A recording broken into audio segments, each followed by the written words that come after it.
Hey, good evening, everybody. It's Friday, so we can all relax. It's August the 17th, 2018. I'm Rusty from the Stunthangar Control Line Forums, your host for the next 2 or 3 hours. And welcome, whether you come on YouTube or on video. The links are all in the same place in the At the Bench thread on stunthanger.com. And if you subscribe to Sparky's YouTube channel, then you get a notification as soon as we go live too. So you can get in from either place. And hey, welcome, Bob. Our first arrival's already here. How you doing tonight? How you doing, Matt? Pretty good. Am I live? Yep, we're live. We're rocking and rolling. So Am I loud enough? you sound pretty good tonight. Yeah. In fact, let me turn my control panel on and make sure I do have control over all of that kind of stuff. And yeah, in fact, I'm going to give you a boost too. Didn't seem like it would stay that way the other night. I'd turn you up and it would help, but then it would reset itself for whatever reason. On the YouTube channel, and it was very low. Yeah, but no, you sound okay right now, and so I think we're good. We got a couple of people. Bob Bishop's already come on to YouTube. Hey, busy night here. Hope I can stick around. And yeah, Bob's the one. I mistakenly said it was somebody else. Bob's the one that runs in and watches us, and then has to run out to fix somebody's computer, and then comes back in and watches until the next service call comes in. You should log on and be part of the chat. Yeah, sometimes he does.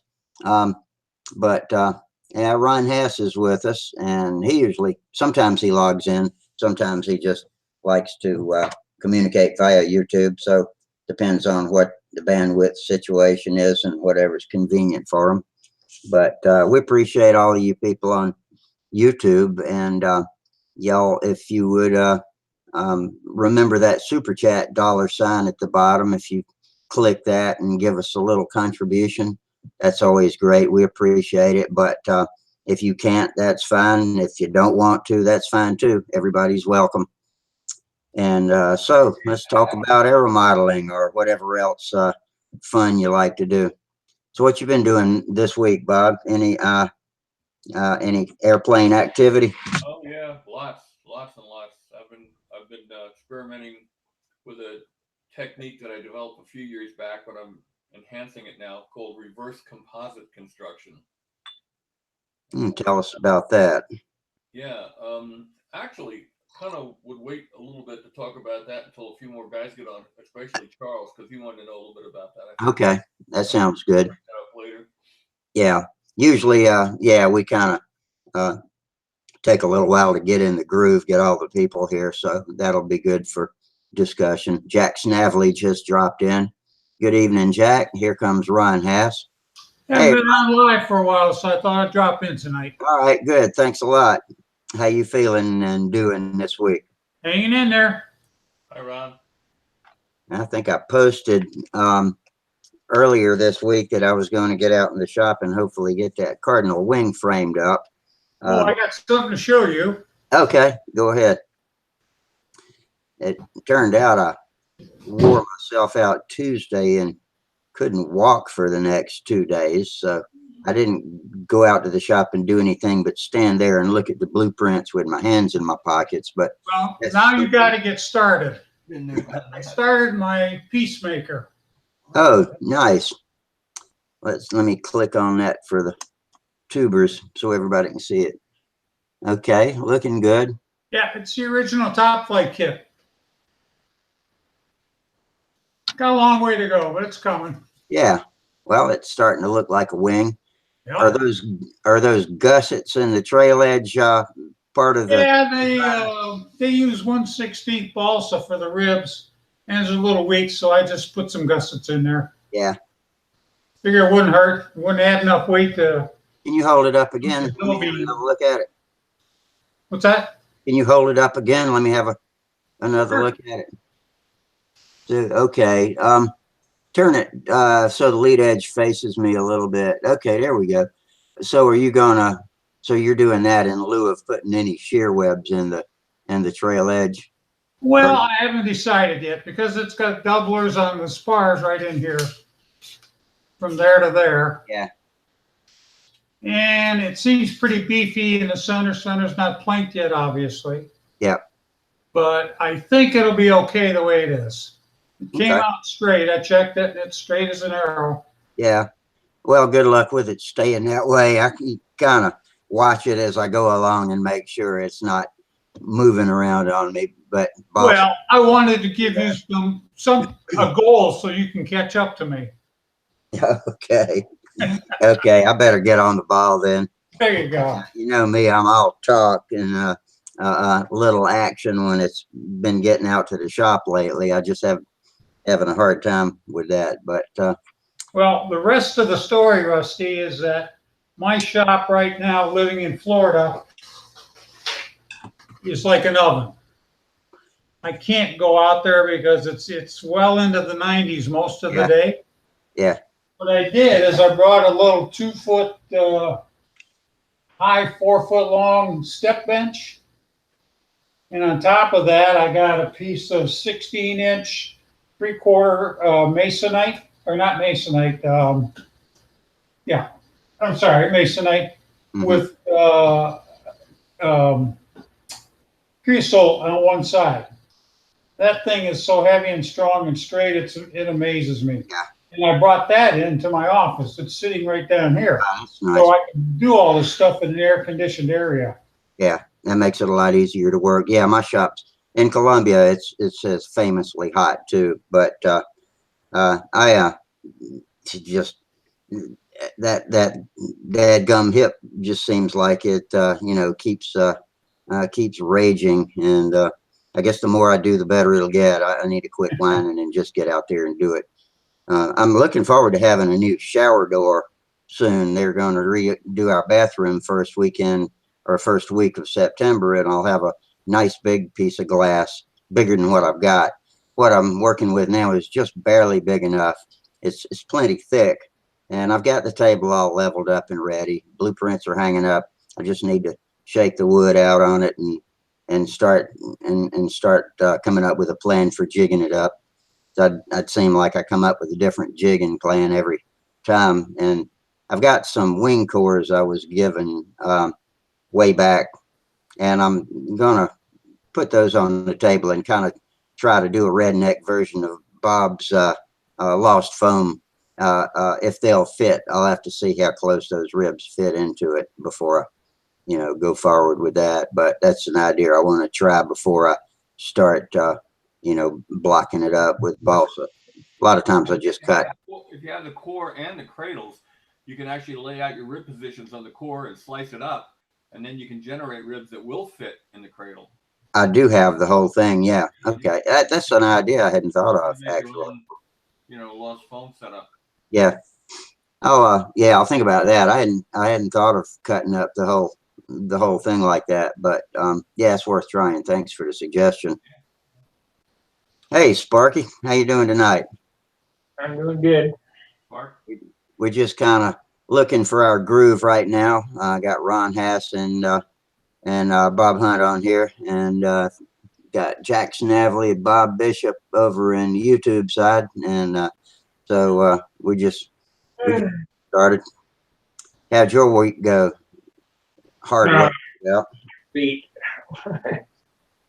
I welded all day today. I'm beat. Oh yeah. I cut down a tree with my next door neighbor. I'm beat too. What kind of tree did you cut down? A big one. No, it really wasn't all that big. Just a lot of stuff to cart out, and it was hot here, very humid and hot in the 90s. So I took a nap in the afternoon. I was tired. I'm gonna go over tomorrow and put my airplane together over John's house. And I thought I had a bee's nest in the backyard. It looked like we had a bee's nest in the ground, but it turned out they were just, according to the exterminator that came, he said they were just foraging. There was no nest. Oh. Afraid my golden retriever was going to get attacked by wasps or something. What kind of bees were they? Do you know? Did he tell you? Like little black wasps. I don't know what they call them. Black sounds like maybe dirt daubers. Aren't dirt daubers black? Something like that. Yeah, but he said they weren't in mode to sting because they weren't protecting a nest. They were just foraging. So when he got here, they were already gone. And he jumped up and down all over the place. He was braver than I was, looking for a nest, but nothing came out of the ground. So pass him through. Yeah. No. I remember when I learned that bees lived in the ground when I was a really little kid and stuck my finger in a hole in the ground out in the front yard. It was a Sunday afternoon. Me and Mom and Dad were out in the yard, and I think I was probably 4 or 5 and saw an interesting hole in the ground and stuck my index finger in it, and it came out with a big blue striped bee on the end of it, stinging the heck out of me. And that was no fun, but I learned about where bees live. How about it? I learned not to stick my finger in a blind hole. Yeah, we got a lot of nests in the ground up here. So Y'all got any honeybees up there in the wild? Or maybe, I don't know. I don't think so. Well, I'm sure there are. You know? yeah, I'm hearing that around here, the only honeybees that you see are from somebody's hive, somebody that's keeping bees, because all the wild ones are gone right now. And I think they finally decided there's no one thing that made them go away. It was just a culmination of encroachment on their habitat, plus chemicals in the air and the ground and everything else. So hopefully they'll come back. But I am starting to see them more often than I have been. We got plenty of bumblebees. We got plenty of carpenter bees that want to bore holes in my garage. They look just like a professional drill bit's been drilled into the wood too when a carpenter bee gets in there. Yeah, I was down at Watt Moore's house a couple of years back, about 4 years back, and he had carpenter bees, and they had holes drilled. Like you said, they looked like they'd been bored with a Yeah. A bit. If I go out and see a pile of sawdust on my car, I know to look up and see, because there'll be a hole up there somewhere. But anyway, that's summertime in the South, and I guess everywhere. Summer's over. Nah, man, summer's going on. We'll have summertime here well into the first part of October, and it'll start cooling off. It usually cools off about the Huntersville weekend is the first cool snap down here. And Huntersville is usually 10 degrees cooler than it is in Columbia. And We're gonna be in Huntersville. That's a good contest. yeah, you're coming this year, aren't you? Yeah, I like the dump. Yeah, it is the dump.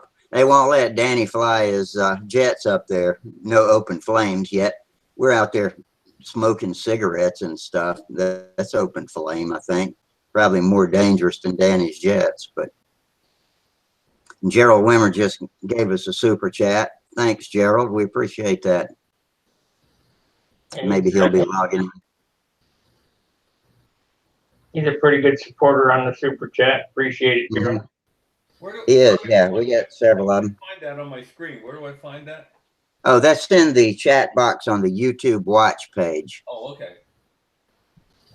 And there's 3 dots above that chat box where you can click and select pop out, and then you can resize that window and drag it wherever you want it. I just park it next to the video window so that I can see us and I can see what's going on over there too.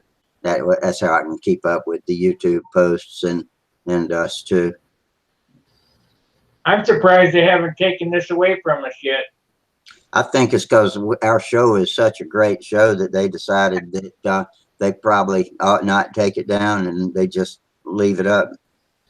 Yeah. I've searched for other shows like ours, and all I can find is useless junk where nobody talks about anything unless it's a couple of, flat earthers or something like that. But I hadn't found anybody that's actually. We have all this great information on carpenter bees and everything. I know. I mean, there's all kind of intellectual stuff goes on here. What happened to our flat earther guy? He's still out there. He just hadn't been coming on here lately. We've got one that does, but we don't talk about it. We're all flying around on a plate in space. I believe, you know, believe what you want, but airplanes, model airplanes still work whichever scenario we've got. So in any case, I'm glad to be here and talking about model airplanes. This is something that keeps my head in it while I'm on the sideline, and hope to be off the sideline soon, but we'll see. Well, we always start off that way, but God knows where we're going to end up by the end of the night. Bob Bishop says, hey, tell Sparky thanks for the Netsman videos. The guy's a class act. Yeah, Right. Bob, thanks for commenting. And yeah, I watched one. I have not watched the second one yet. I did watch the first one. He was a really interesting guy. I used to talk with him quite often, and he was funny and glib, and Yeah, he's fascinated. He's fascinated with aerodynamics and everything it takes to make them work. Yeah, he was a great guy. Is he still? Is he not? Is he Passed a still few with us? years. Oh, look what Sparky's got. Let me click on you there. Is it all okay? It looks good. So, what's the plan now for getting that wing in there? This is just tacked on. The blocks are just tacked on. So cut the top and the bottom off of it. Take the cowl off. I'll split the fuselage right there at the small part of the wing, and plug this front and turn it upside down on the glass. Plug the wing into the notch here, and then put the back half on, straight line, jig it up, and then glue it together. Okay. You actually cut the fuselage completely in half to do that? Yep, it's better. It's better than cutting the bottom out of it. Why do you say that? I've been doing it that way for years and never had a problem. I did too, but it's a whole lot easier just to cut it right there at the thin part, top and bottom, and then take the back half off, and then turn it upside down, put the wing in the notch. I got a notch to receive for the tank here, and then slide the back half on and tack the fuselage together with CA, line it up, jig it up, and glue the wing. With CA? You secure the wing all the way with CA? No, I use epoxy. I CA the fuselage together so I can get it straight. Ah, here's Charles. And hey, Gerald, I hadn't spoken to you yet, although you've been sitting there for a couple of minutes. How are y'all doing tonight? Doing well, thank you. Good. Thank It's Friday, so we're just chilling. This is chilling night for me. Don't have to get up early and go to work or anything in the morning. So Yeah.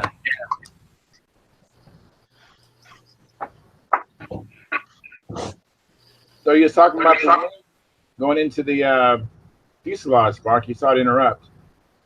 yeah, I had asked him about installing the wing, and he was telling us about cutting the fuselage in half and installing it, tacking it, and gluing it back together. So, Gerald, how you doing tonight? What's up in New Zealand? See the notch in the wing there? Yeah. That fits that right in the tank compartment. Right. Two together. And you have this upside down on the bench, and you plug the front in, and then plug the back in. You can cut a little slot for the push rod or for the control horn. All I right. like doing it that. I did it the way Bob does it for years, but I just started doing it this way, and it works good. And how do you reinforce the join? Where you join the fuselage back together, Sparky?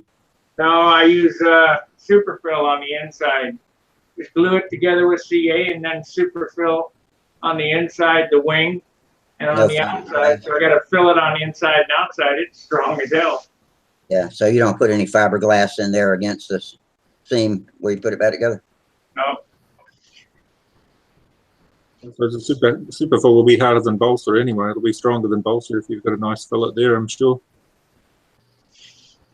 Yeah, I'm new with Superfill. I just got some for the Cardinal and tried it out, but haven't really given it the tenderness test. I don't know how much structural strength it really had, but it's basically epoxy, isn't it? I think. Yeah, it's Is there a micro balloon and a gluing agent added to the epoxy? I will mention this. Somebody asked me, and I wrote a thing out there. I said, "Why did I put the silk span on and then put the super fill on?" The super fill, if you put it on before you finish the wood, you know, before you got silk span and dope on it, the super fill is harder than balsa wood. It won't blend nice. So you use the tissue and the dope to harden up the wood, and it's about the same hardness as super fill, and you get a nice blend. You can't feel the difference. Well, let me ask you this. Having said that, my plan was to superfill all the little dents and dings in the fuselage of my Cardinal and then dope it and paper it. But do you suggest doping and papering and then filling it with superfill? So I suggest sand out all the dents and dings with 320 out of the wood first, then put the silk span on, and if then there's any big ones, like transitions like here in the in this area here, you know, fill those, but I don't have any super fill and anything out. This is all perfectly smooth before you put the paper on. Okay. If you have any deep dents, get some water and wet the dent and get a heat gun, and it'll pull the dent right out. Yeah, I have done that. I hadn't actually applied heat, but I've used water and swelled it back up. And it'll just pull it right out, and then you can ready to go. All right. The dent you can pull out. I've put water on and then used the iron to help pull the Monocoat iron would work, or any kind of iron, sure. Yeah. You pull out amazingly deep dents that way if you had to. Yeah, you can also do them after they're finished. If you get hanger rash, you can take a needle. Well, you can use a syringe with a needle and then heat it up with a heat gun. But I just take a washcloth and put hot water on it, hold it on there, and then hit it with a heat gun, and it'll suck up. Nothing's going to be perfect, but it will take most of the dent out.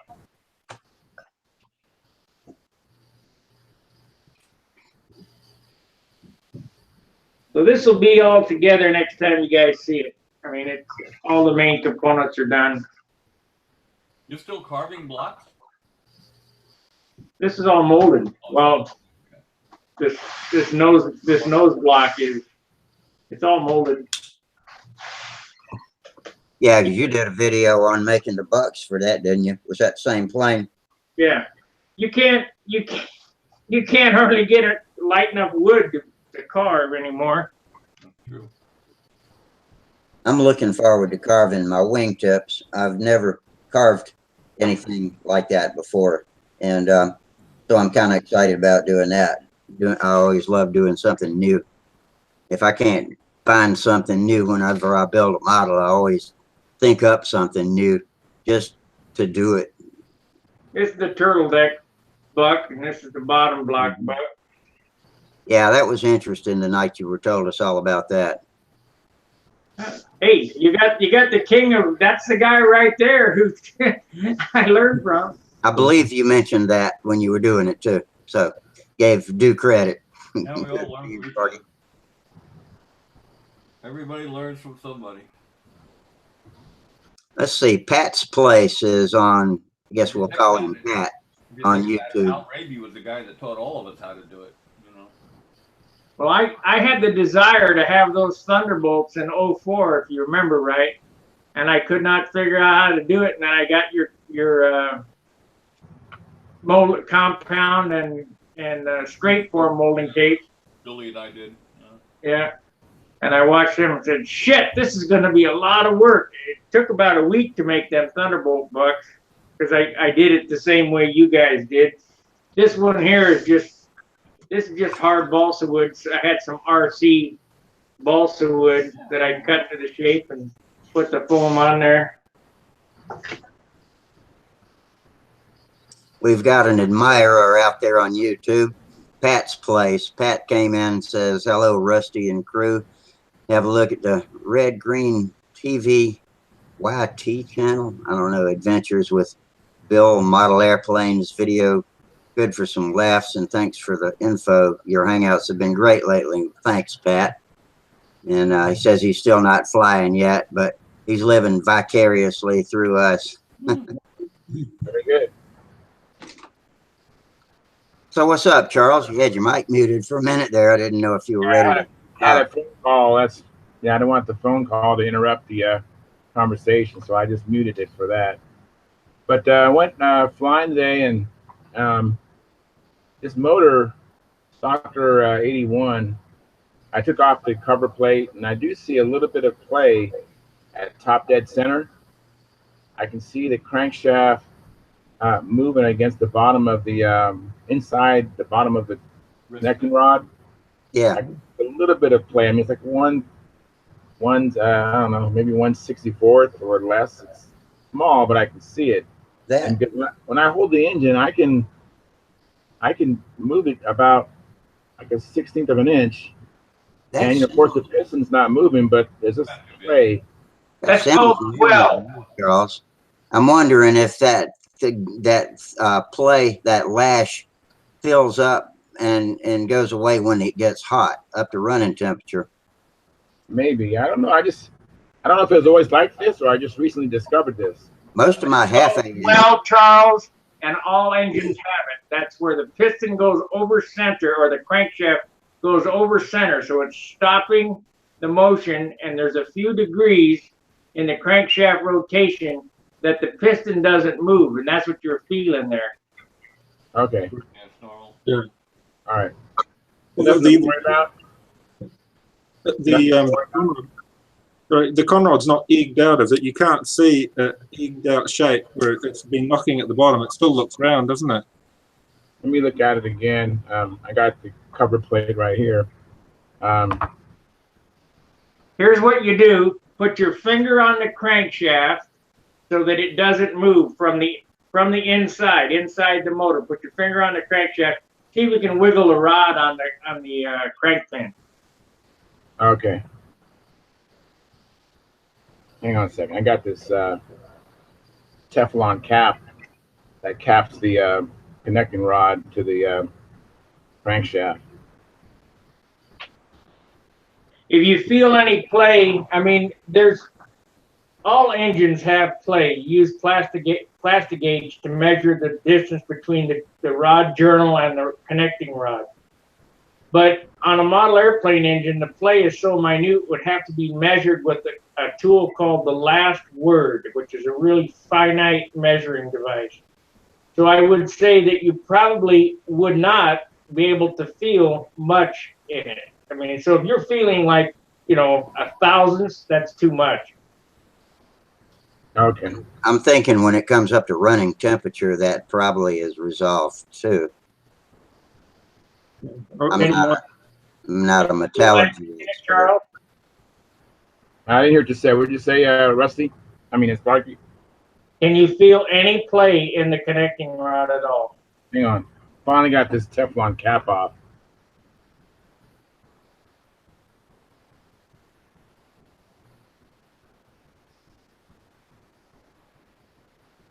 So if I hold the connecting rod. Oh, look at it. Okay, put 2 fingers on the connecting rod and try to wiggle the crankshaft. My fingers are so big, I can't get in there. Oh, cut some of it off. You need smaller displacement fingers. Yeah. Yeah, I was about to say, Charles might not be able to get his finger in there. Got a pair of forceps? Yeah, I do downstairs.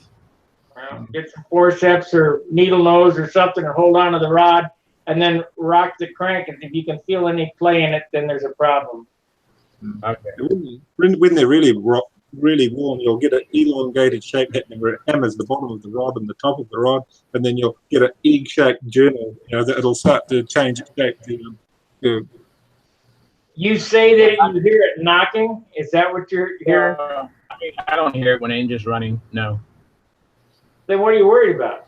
I'm just not used to that lash you're talking about. I never noticed it before. The reason why I asked that is It looks like the bushing on the connecting rod is kind of egg shaped. well, that's not good. Yeah, it's not completely oval. Yeah, that's an true indicator. If you can see it, then you probably know it's worn. It's probably too worn if it's gone egg shape.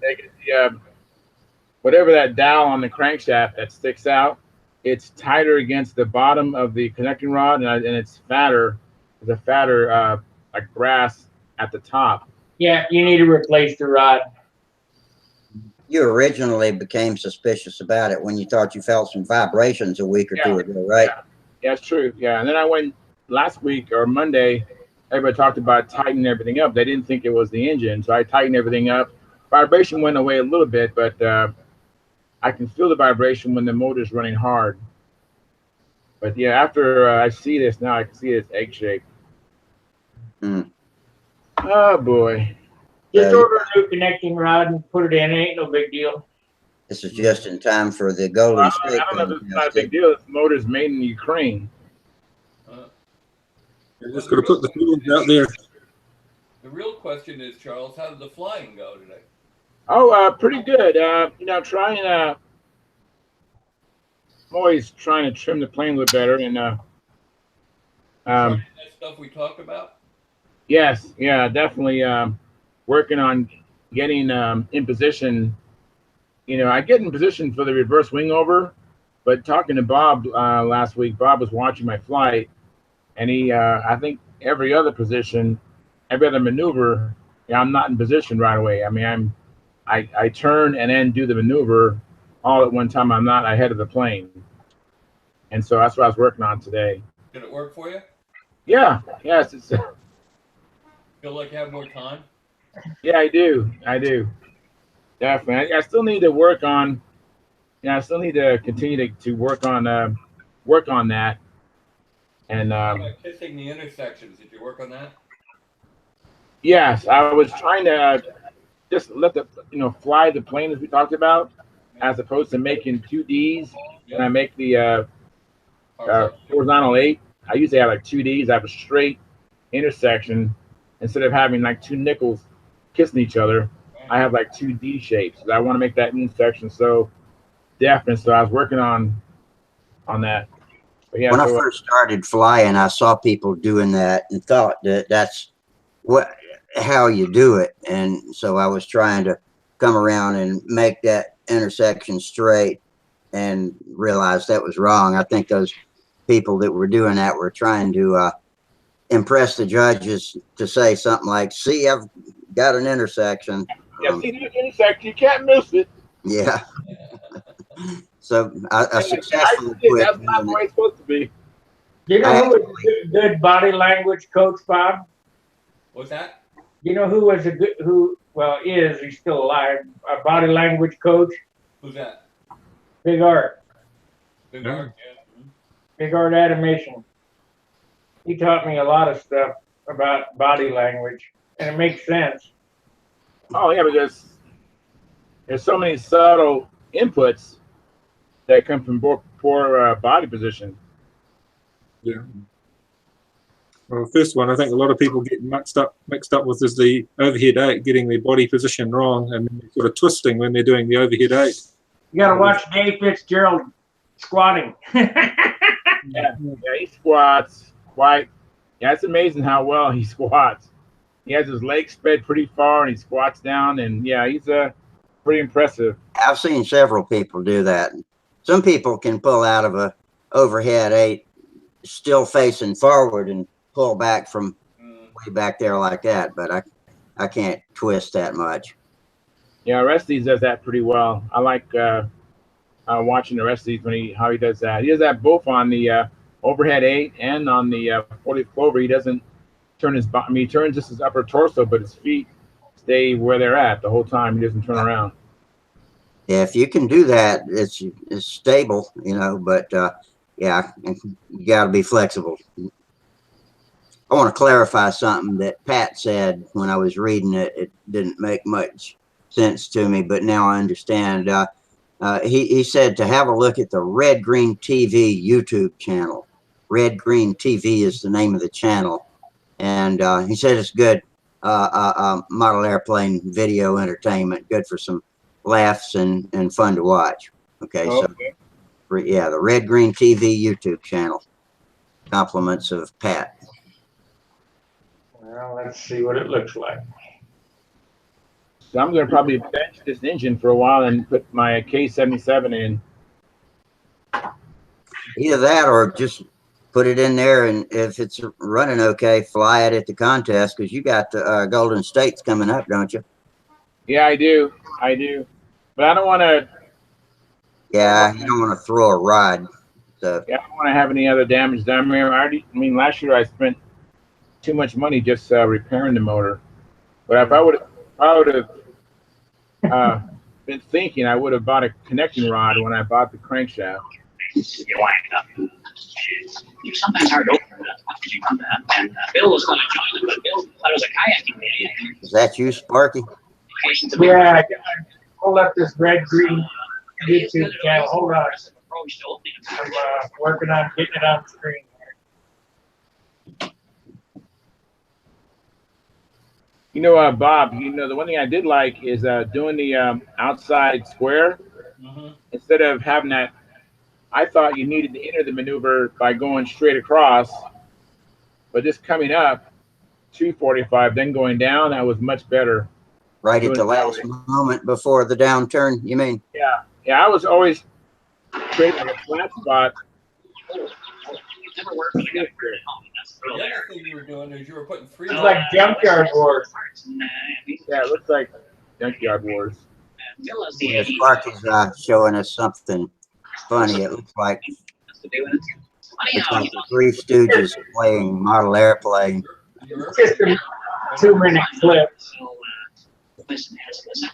Same approach, basically. Looks like Junkyard Wars. Yeah. Put the plane together with parts. I find. Now he's looking at Winston. That's too much work winding up and elastic. So he's thinking, wait a second, there's some way that I can do a bit of a shortcut here. And he gets an idea. All right, why doesn't he just take Winston's work and kind of borrow it?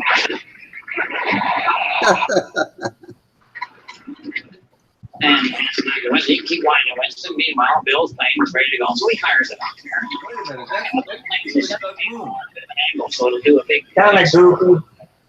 We'll probably should have thought that.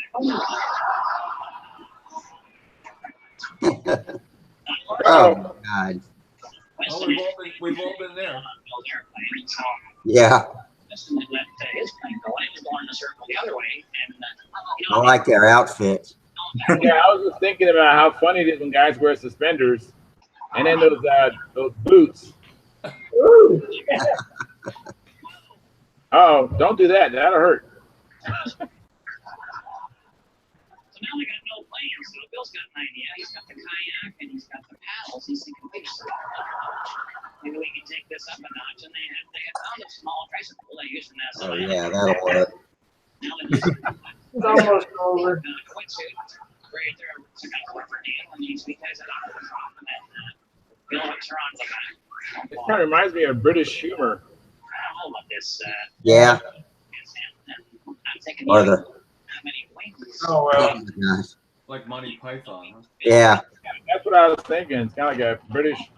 I can't hear their accents, but I wouldn't be surprised if it's British. Why really putting the tension on there?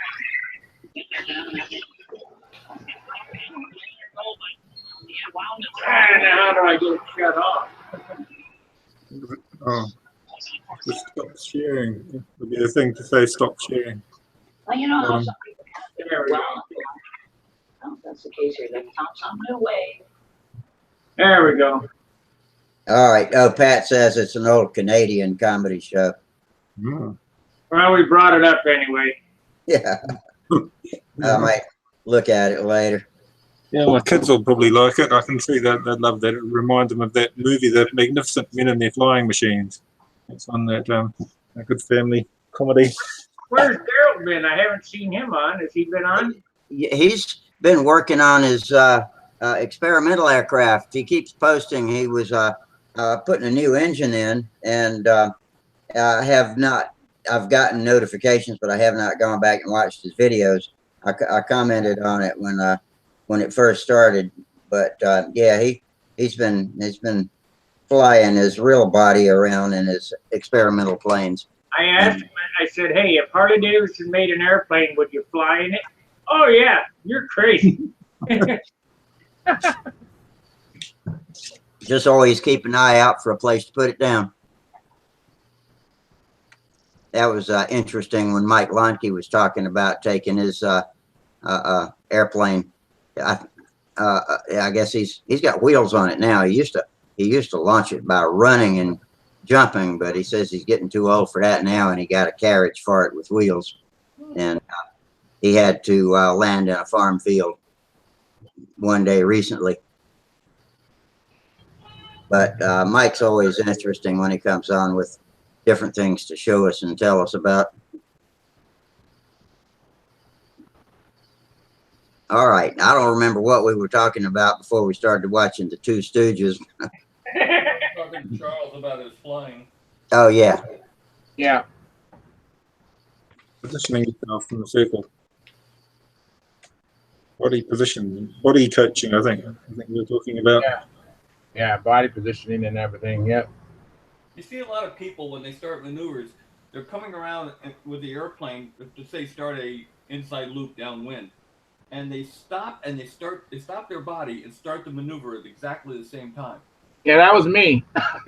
What you want to do is get ahead of the airplane. You want to rotate your body so that your body is facing downwind where you want to do the maneuver and get everything set and stable, and then you're still flying the airplane into that point. And now all you have to do is think about starting the maneuver. Yeah, I like to try to plant before the plane comes into my center point. So guess I'm doing that right. Yeah. Oh, it really helps. Yeah.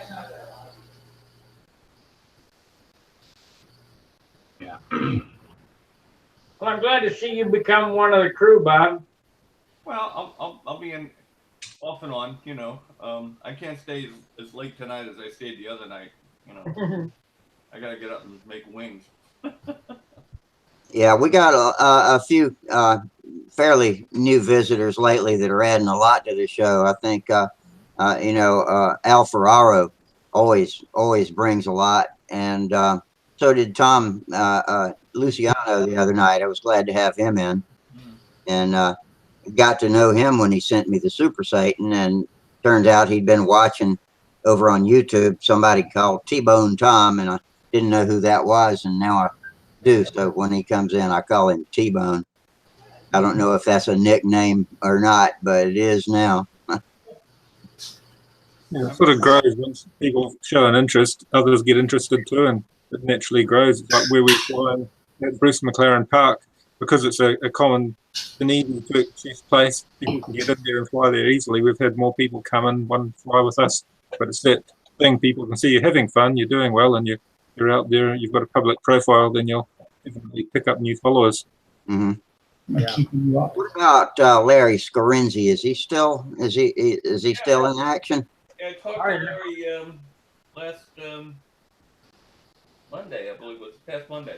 He called up. His wife has been ill, Ginger. She's been ill, and Larry's getting up there in age too. He's 85 now, so he's slowing down a little bit. But he's building a new Super Satan. He said, but it's just taking him forever to build it. Yeah. Go talk to your mom. I'm busy. I wish Ken and Sean Cook would come on the show with us. They know about it. I've told them I've talked to them about it, but they've so pressed for time. They both got tough work schedules. And do you know them, Bob? Oh yeah, sure. Yeah, I figured you did. Nice family. Yeah, I enjoy them. They come down to Huntersville almost every October. I don't think they made it last year, but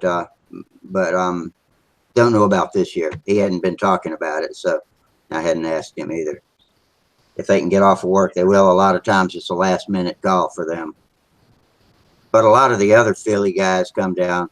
Always enjoy seeing John Saunders, and I met Roy Glenn for the first time a couple of Octobers ago, and he was a hoot. I enjoyed talking to him. And Saunders is a really nice guy. Larry Wilkes. We flew RC Pattern together years ago.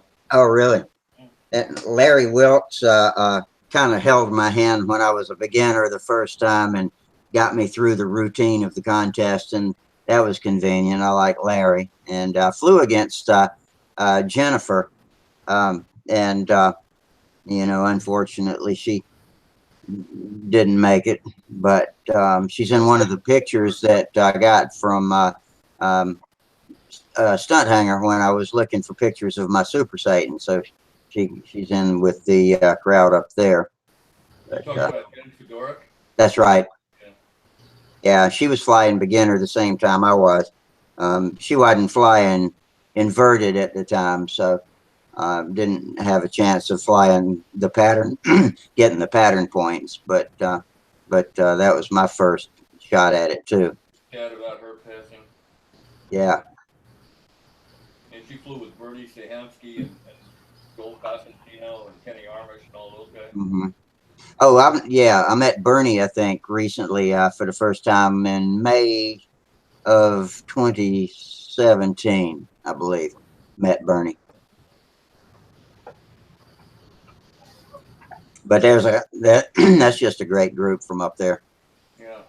Well, that Philly Flyers, they're a party looking for a place to occur. You know? Yeah. And somebody's bell's ringing. We call That's my clock again. Oh, it is the ship's clock. Yeah. Ship's clock. Danny Banjak, we call him Larry Scarinzi Jr. Oh, really?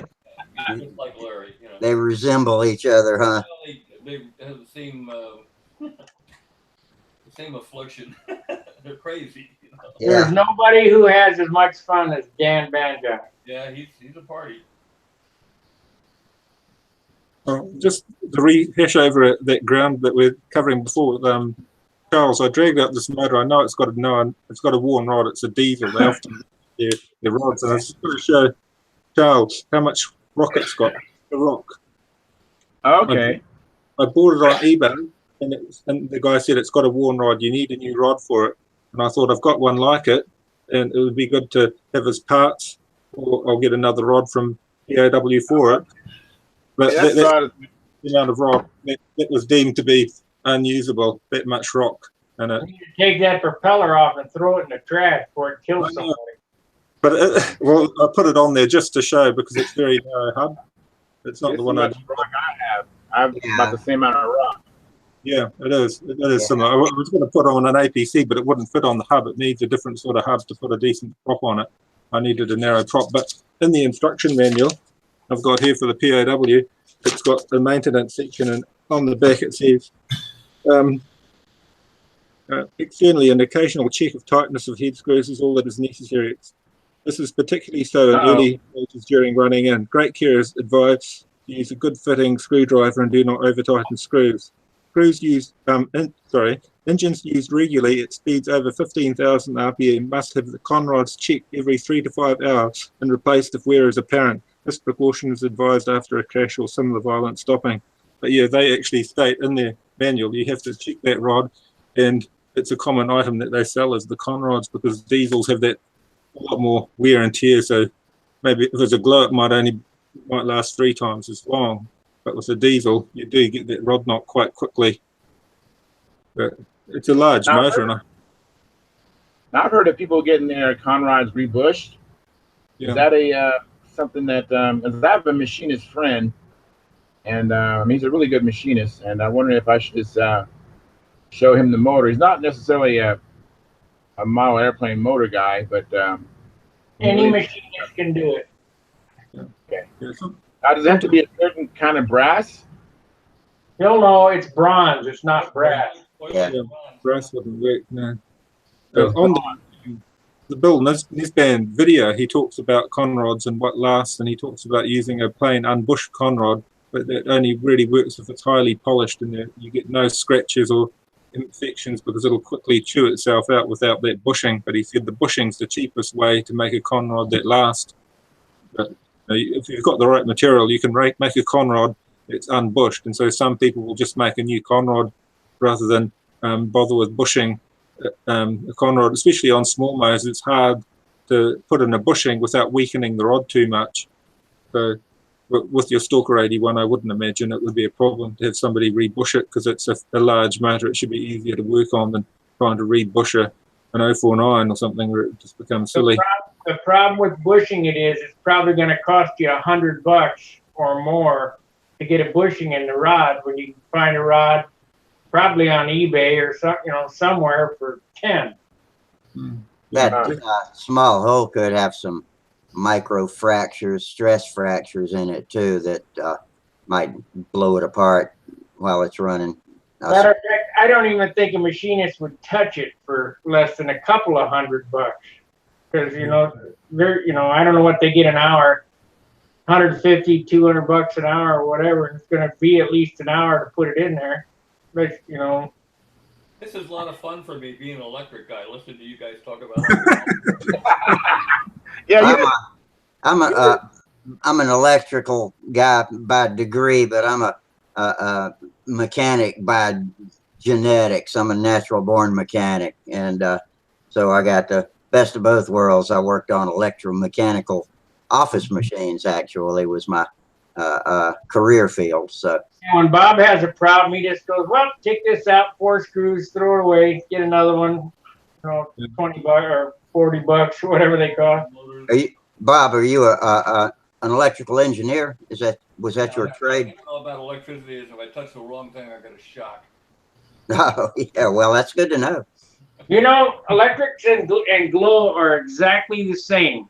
The difference, well, they're not exactly the same. That they work on smoke.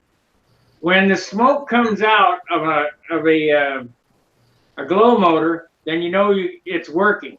When the smoke comes out of an electric motor, it's not working. So they're the same but opposite. Yeah, it's hard to put the smoke back in.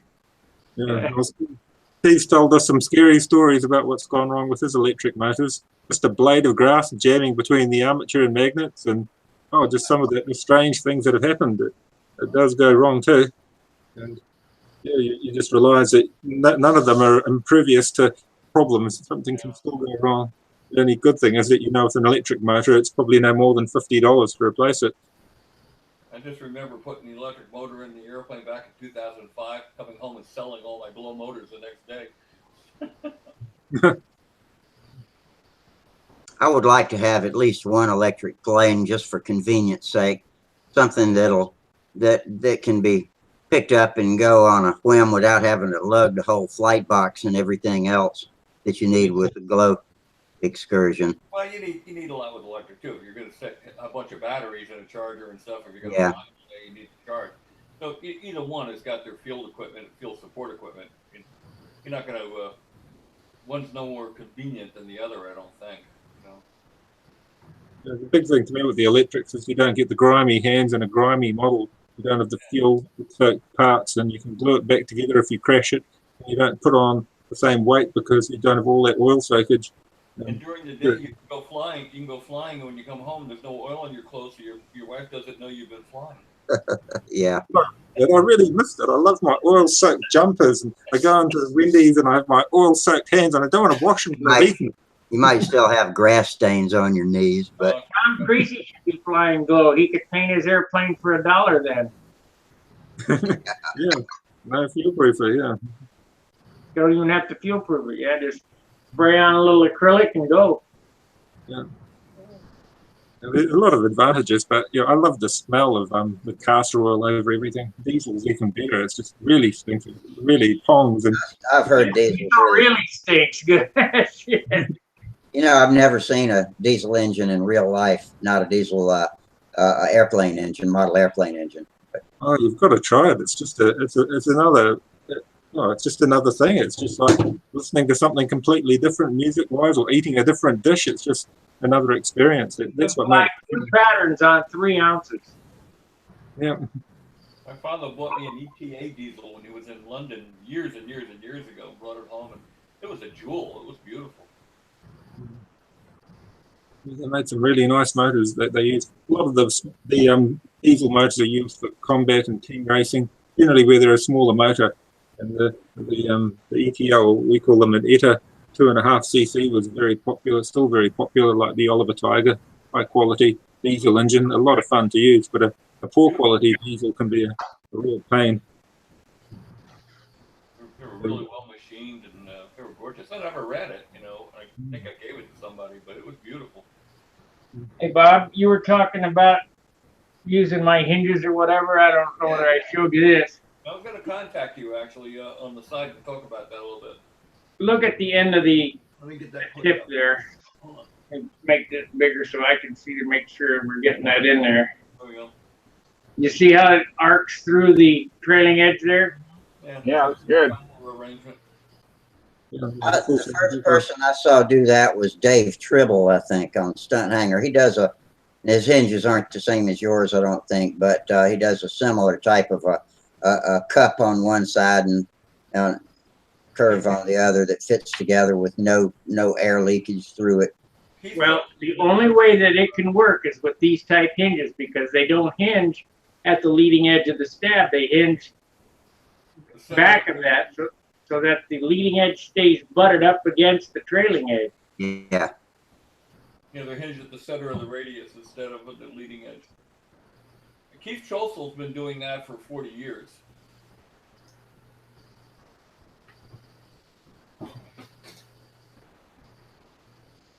They work great. I wish this was lighter, but I can't get them any lighter. I built 4 of them, and this is the lightest one of the bunch. 3 ounces. But the orange hinges and everything, that's all right. Yeah, it's got dope on it. It's 3 ounces. Best I can do.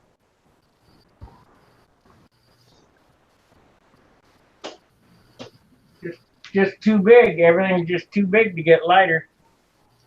I got one that's 2 ounces, but it's so flimsy. It's one of those built up like Billy did, you know, with the all tissue on it. It'd never last. Boy, you can. What about being flimsy? What about doping carbon veil onto it? Isn't that pretty good for stiffening it up without adding a lot of weight? 15,000 directional carbon on the trailing edge and 15 thousandths on the leading edge, and it's geodesic, and it's covered with silk. It's light and it's covered with silk strand, double-aught silk strand, but it still flexes because it's got 30 inches there. It's, you know, quite long. Yeah, that's a big one. Yeah, that's longer than most of my half-A wings. Well, you see when you go to those RC meets and they're flying the quarter scale or bigger models, and the construction just has to match that size. They can't keep building it out of balsa. They just get to that size where everything has to get heavier. But I suppose that's where, logically, if you want a lightweight plane, you have to limit the size. Like Sparky was saying, you can't keep growing and growing. You've got too much inertia because the circle's still the same size, I suppose. Well, I've got a foam one, and it's. I thought, well, maybe we'll make it out of foam and, you know, mold it all in one piece, and it's no lighter. Structurally, what's the best next step from balsa? Would it be spruce? I have no clue. Paul Wiener, there's another timber that's almost the same weight. They use it for surfboards. I think they say it, Paul Wiener. It's a funny, fast-growing wood that looks a bit like a willow, but I've probably. Sorry, what are you talking about? Oh, the type of wood that is the next density from balsa. What's next up from balsa? And I thought it was called Paul Wiener. It's one they use for surfboards. Have to do some research. I'll back. Pound for pound, balsa wood is, I think, as strong as steel. Very good. It's hard to beat it. Very hard to beat balsa wood.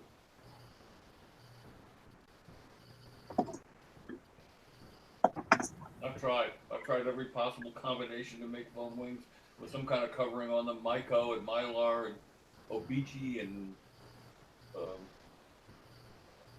Marvelite, all kinds of things, and nothing touches balsa wood. Have you ever tried covering a foam wing with 64th plywood? Yep, that was called Marvelite. They used to call it Marvelite, and it's too heavy. It is too heavy. Yeah. Isn't most of the weight the glue? Well, that plywood is not as light as you think it is. That 64, it's pretty dense. I've done a lot of foam wings with cardboard, but we did them for like 60 size profile models, and card was. I guess this is heavier than a piece of balsa would be this size. A lot of it's the glue, though, like you said. I'll be right back. I'm gonna go get a wing I've been working on. I want to show you something new that I've been working on. I'll be back in a couple of minutes. Sounds good. Okay.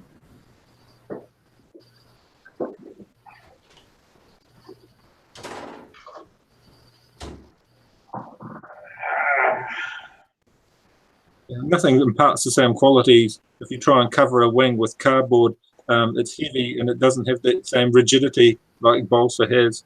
So we've tried all different types of card, but it's good for a rough model, but you'll never build a lightweight model with cardboard. Well, them combat guys just cover their foam wing with fast cow, which is tape.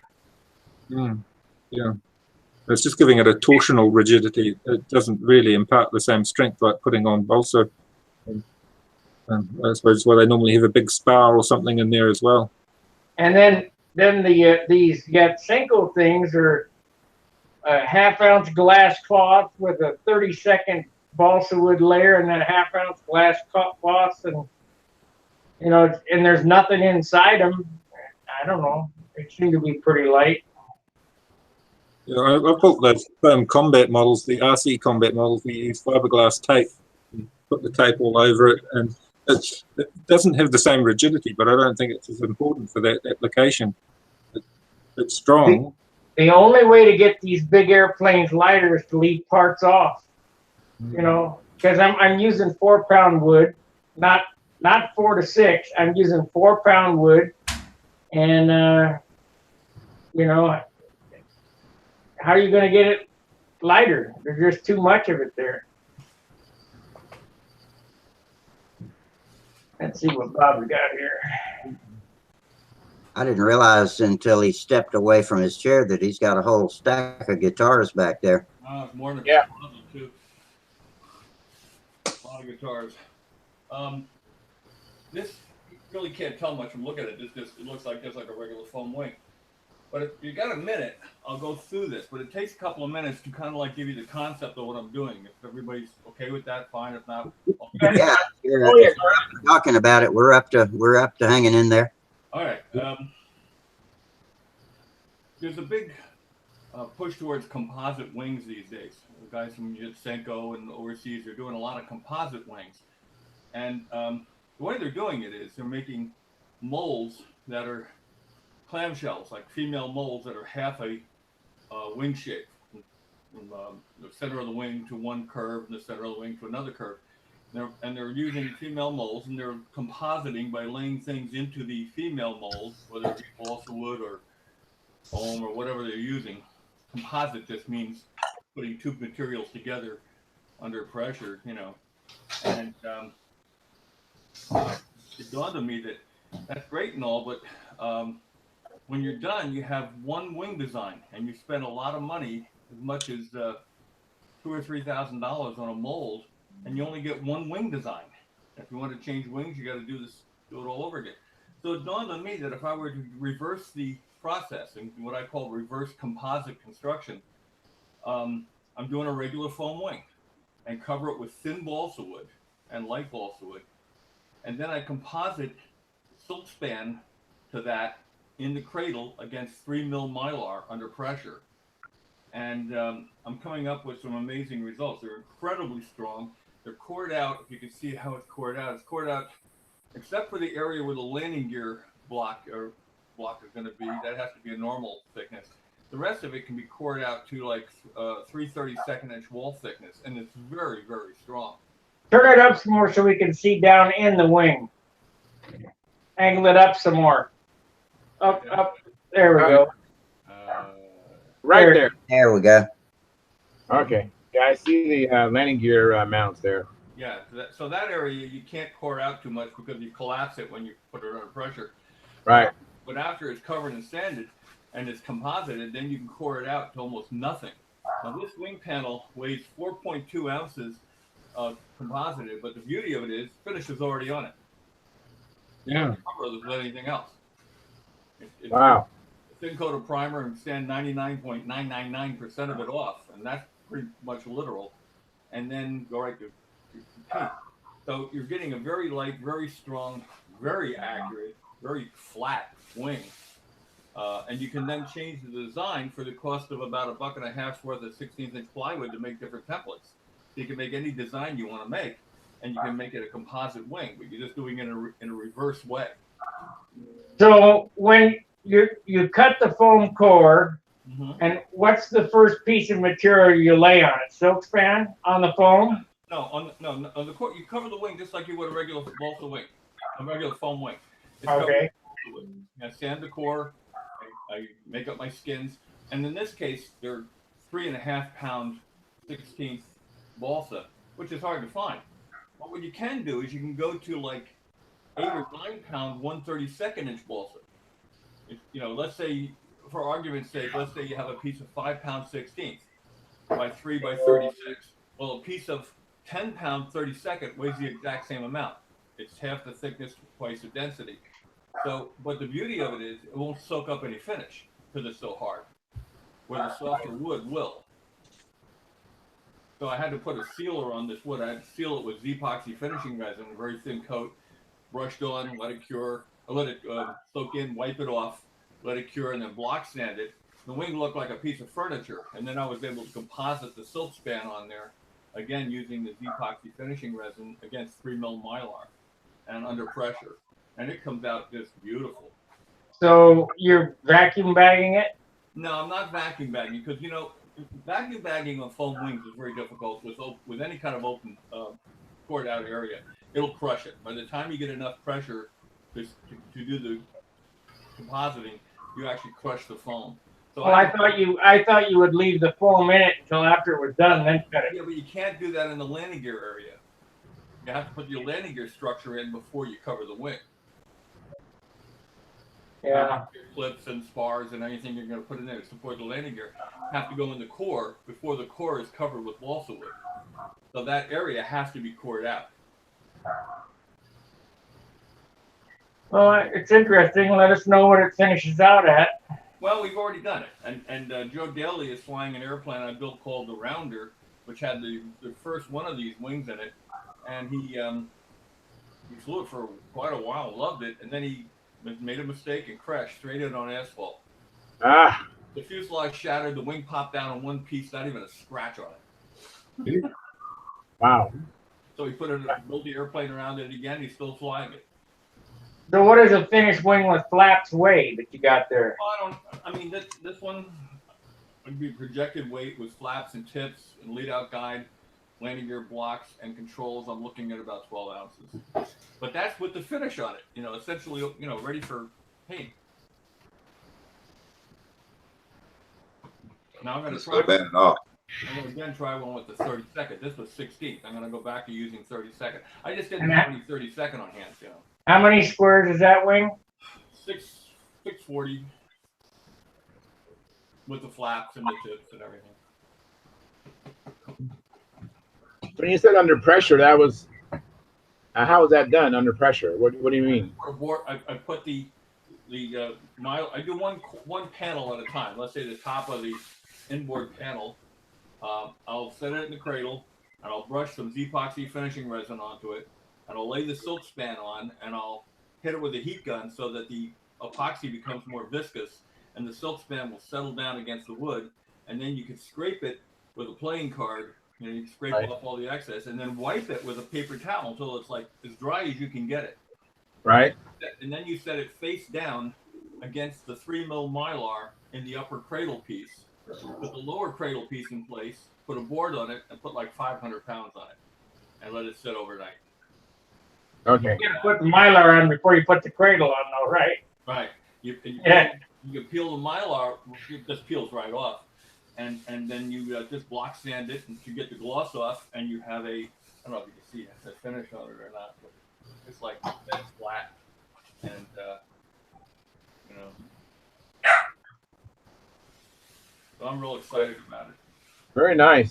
And here's the flap that goes with it. You know, this is the flap. See, I use much thicker leading edges. My flaps are like integral to the airfoil shape.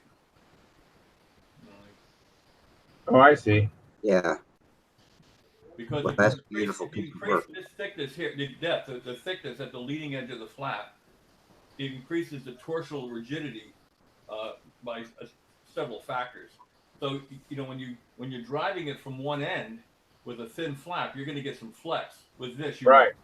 With this, you That would be perfect for my pocket hinges. Yeah, that's what I told you the other day. That's why I wanted to talk to you about it, because I'm very interested in using those on this airplane, and then putting a little triangle pieces to get that cup in there and make it a Fowler arrangement so that it's like a ball and socket. Right. It'll work nice. Well, anyway, that's what I'm doing. Yeah. Well, thanks. That's a nice piece of work. Really. It really is. So you're kind of using flaps like on an old pattern ship or whatever, where we cut. Yeah, you're integral to the airfoil. Yeah. Keith Schulzel used to do it that way, and I've flown a bunch of his airplanes and was very impressed with the way they flew. And you know, another guy that does it that way is Dennis Adamson. He built a lot of his airplanes with the flaps inclusive to the airfoil. In other words, it doesn't come down neck down like a polywag and come back to a 1/4 inch thick flap.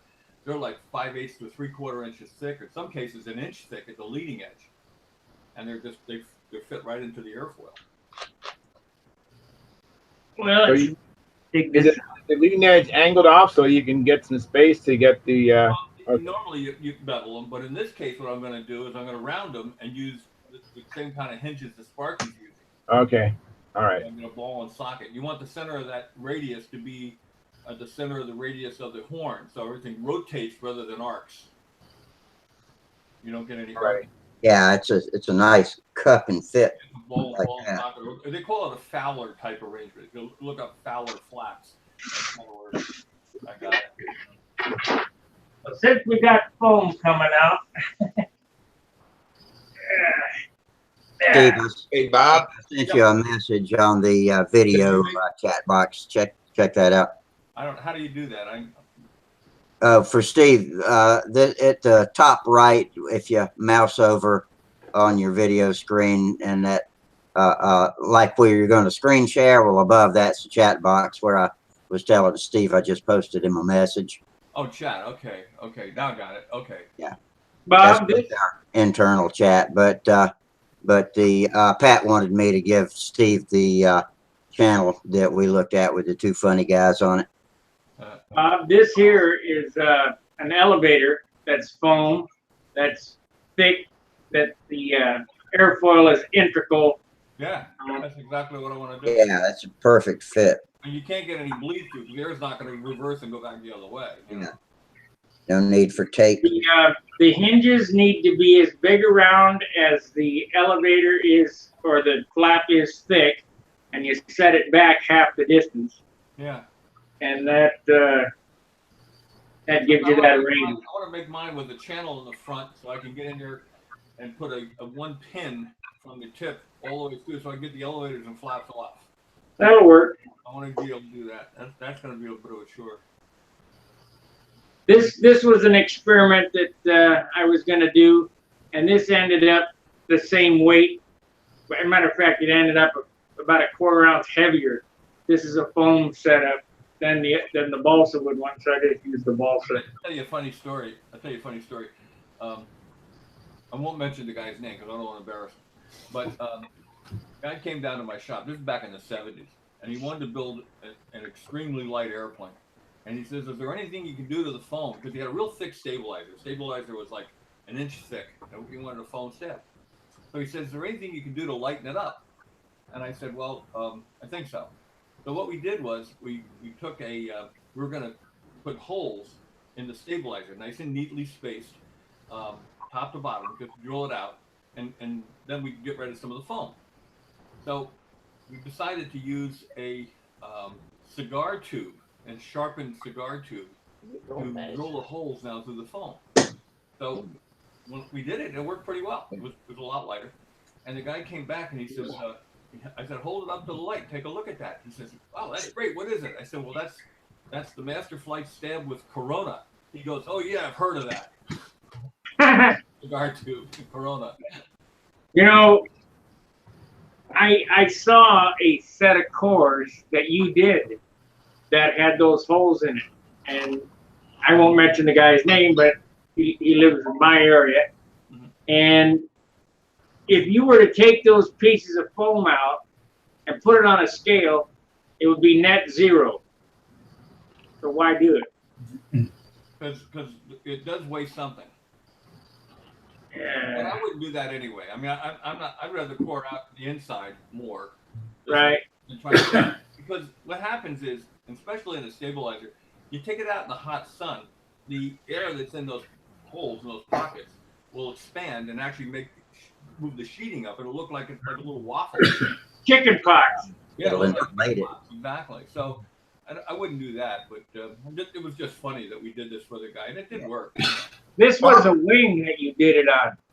I didn't do that. Somebody else must have done that. I didn't do any holes through the wing that way, top to bottom. Huh. Maybe they took one of my cores and did that, but I didn't do it. So, Bob, that wing that you just showed there, if once it was done with no wood, no landing gear blocks, no nothing, if you weighed it uncored, what would that piece of foam weigh? Gotcha. Came out good. About 2.5 ounces, 2 ounces, 2.25 ounces. So you take out the foam. I mean, let's look at it from a different perspective. And then the other guy speaks and booms.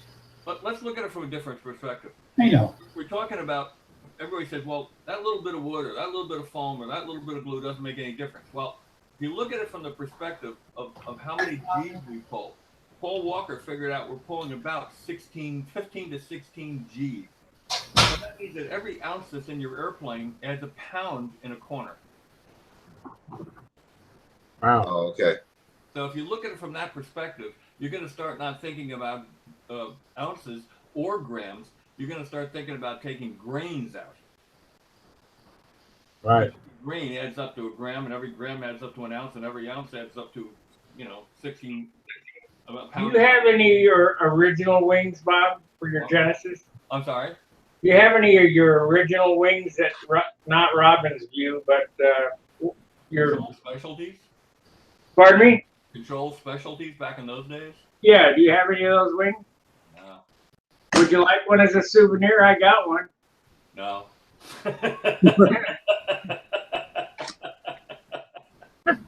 Not really. You've come a long ways, I'll tell you that right now. Oh man, I've cut someplace in the neighborhood of 50 to 60,000 foam wings. Oh my goodness. Yeah. Well, I cut commercially for a long time for kit manufacturers.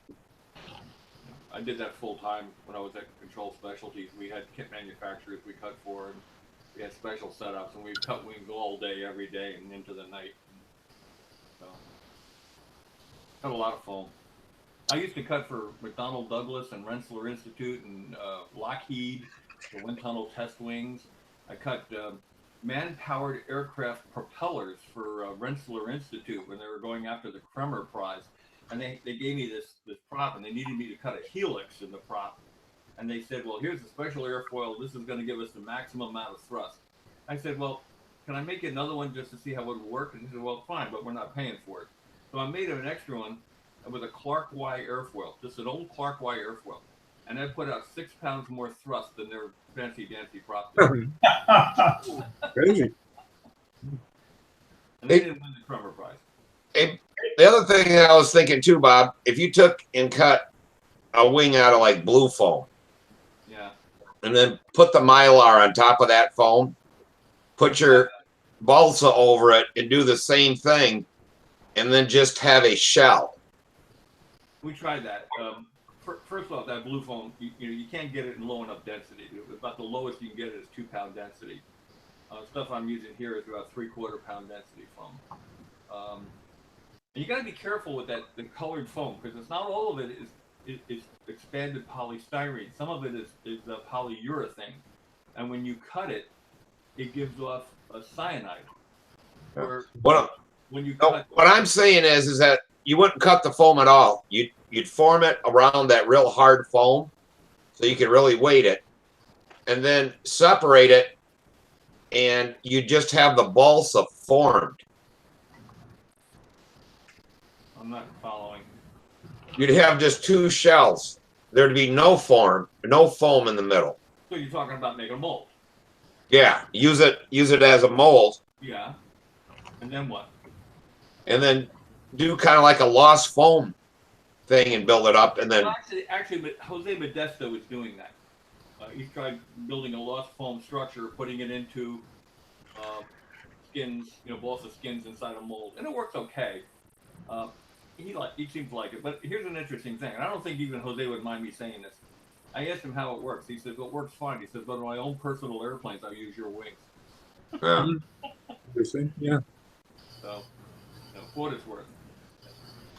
There are lots of ways to skin this cat, and none of them are wrong if they're accurate and strong and light. I just like this method because it's very convenient. I can change designs as often as I want to. Doesn't cost me anything. I'm getting the weights I want, and I'm certainly getting the strength. I mean, this thing is like a girder. You can kill snakes with this thing. I mean, it's got a 3/32 inch wall. Yeah. Wow, that's beautiful. And yet it is very, very compression resistant, and it's real strong span strength. So I don't think this is ever going to break. And I think the finish we put on here will be a fraction of what you normally do, and I mean probably 1/4 of what you normally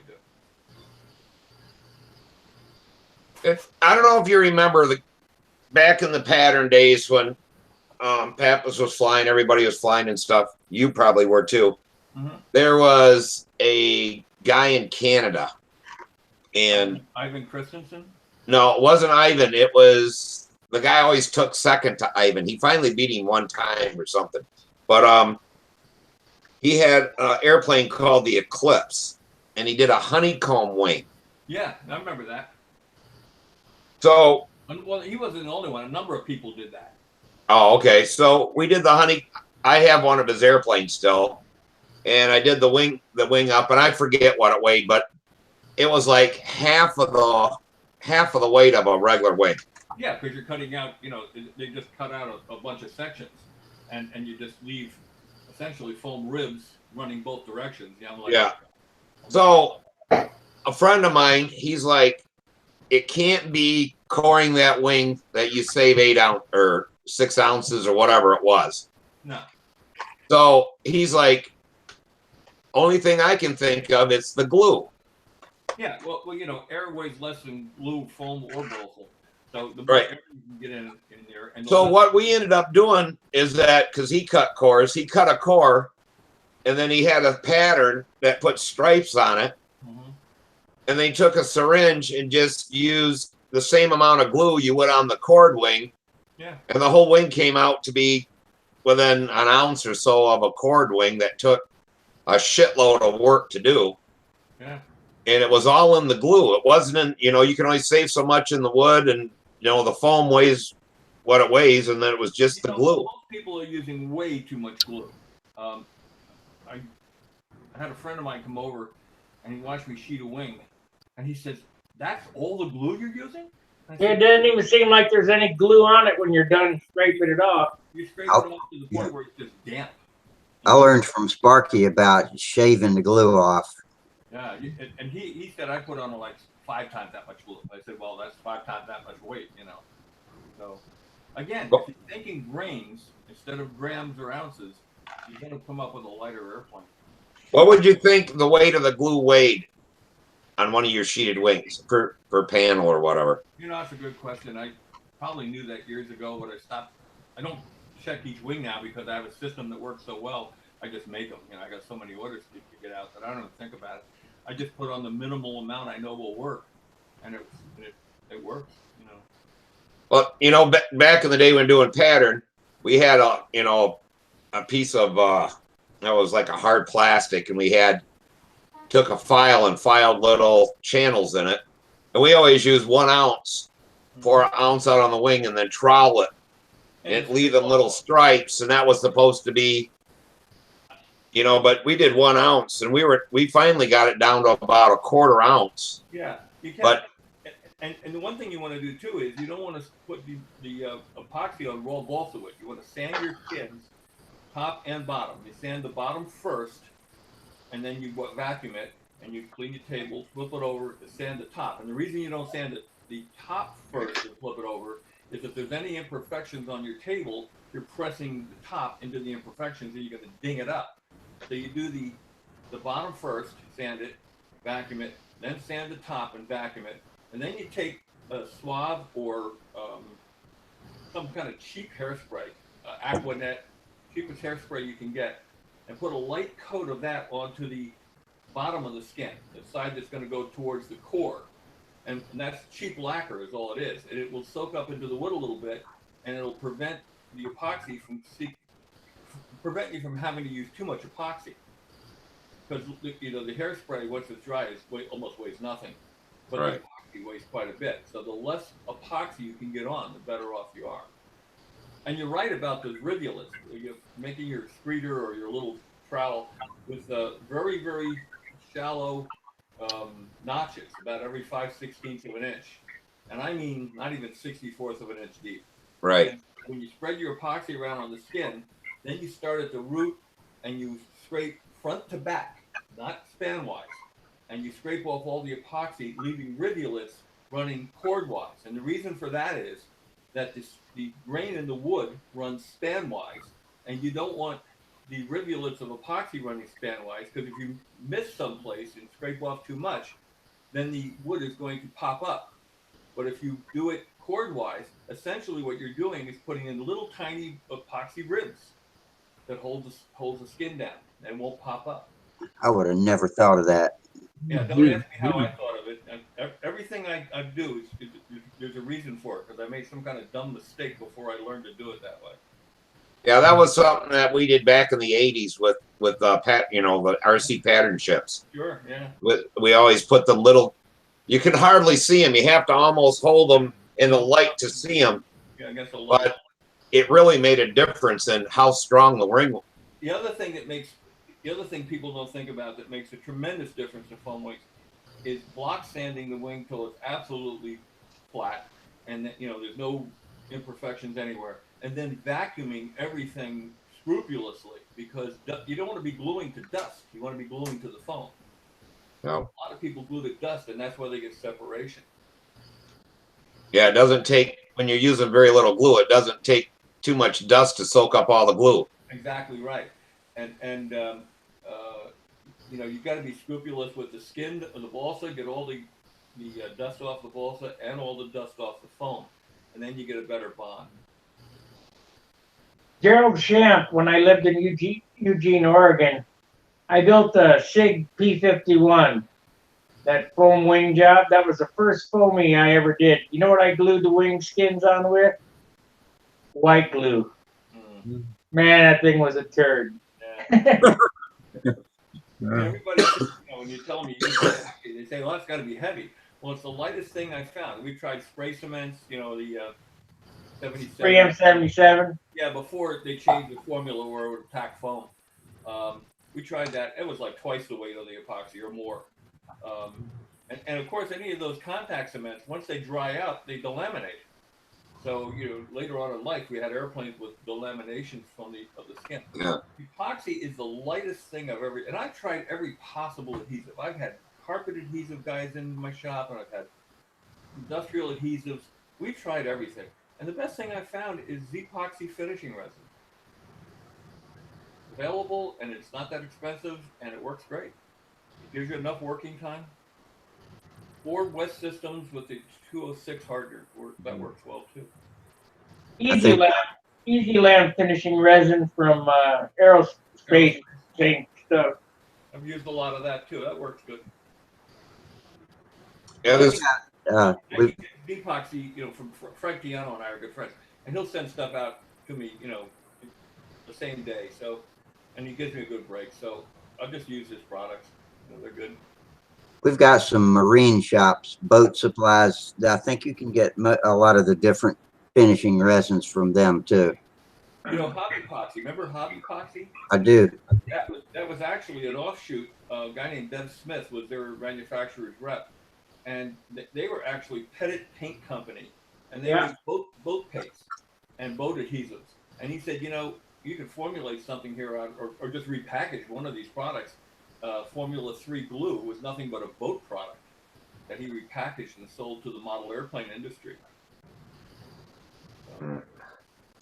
We've got this is a little off topic, but don't know where else to plug it in. We've got a question from a YouTuber, American Bulldog Rocky, who has been on here before. We'll call him Bulldog. Says, how do you guys accurately mask off invasion stripes? The curve of the leading edge seems to skew it. Eyeball is how I do it. Well, I think most invasion stripes were painted with a broom back in the day. I use fine line pinstriping tape, just eyeball a straight line and go around the leading edge. Matt Newman had mentioned in one of his columns in the Stunt News about, because he does a lot of space modeling, the Star Wars and that kind of stuff. And he found that Tamiya makes a better tape than anybody's got. It's thinner, very expensive, but he says it's the best tape around. Now, I've never tried it, but he says it's the best stuff he's ever used. I'm familiar with the brand. Yeah, I've heard of it. I've tried it, and I'll stay with the 3M fine line. Okay. I'm just passing along what I've never tried it. So I also tried the Horizon Hobby Red tape, and that was on the suggestion of Tom Morris. That stuff's absolute junk. It's $3 a roll, but you get what you pay for. Yeah. Well, yeah.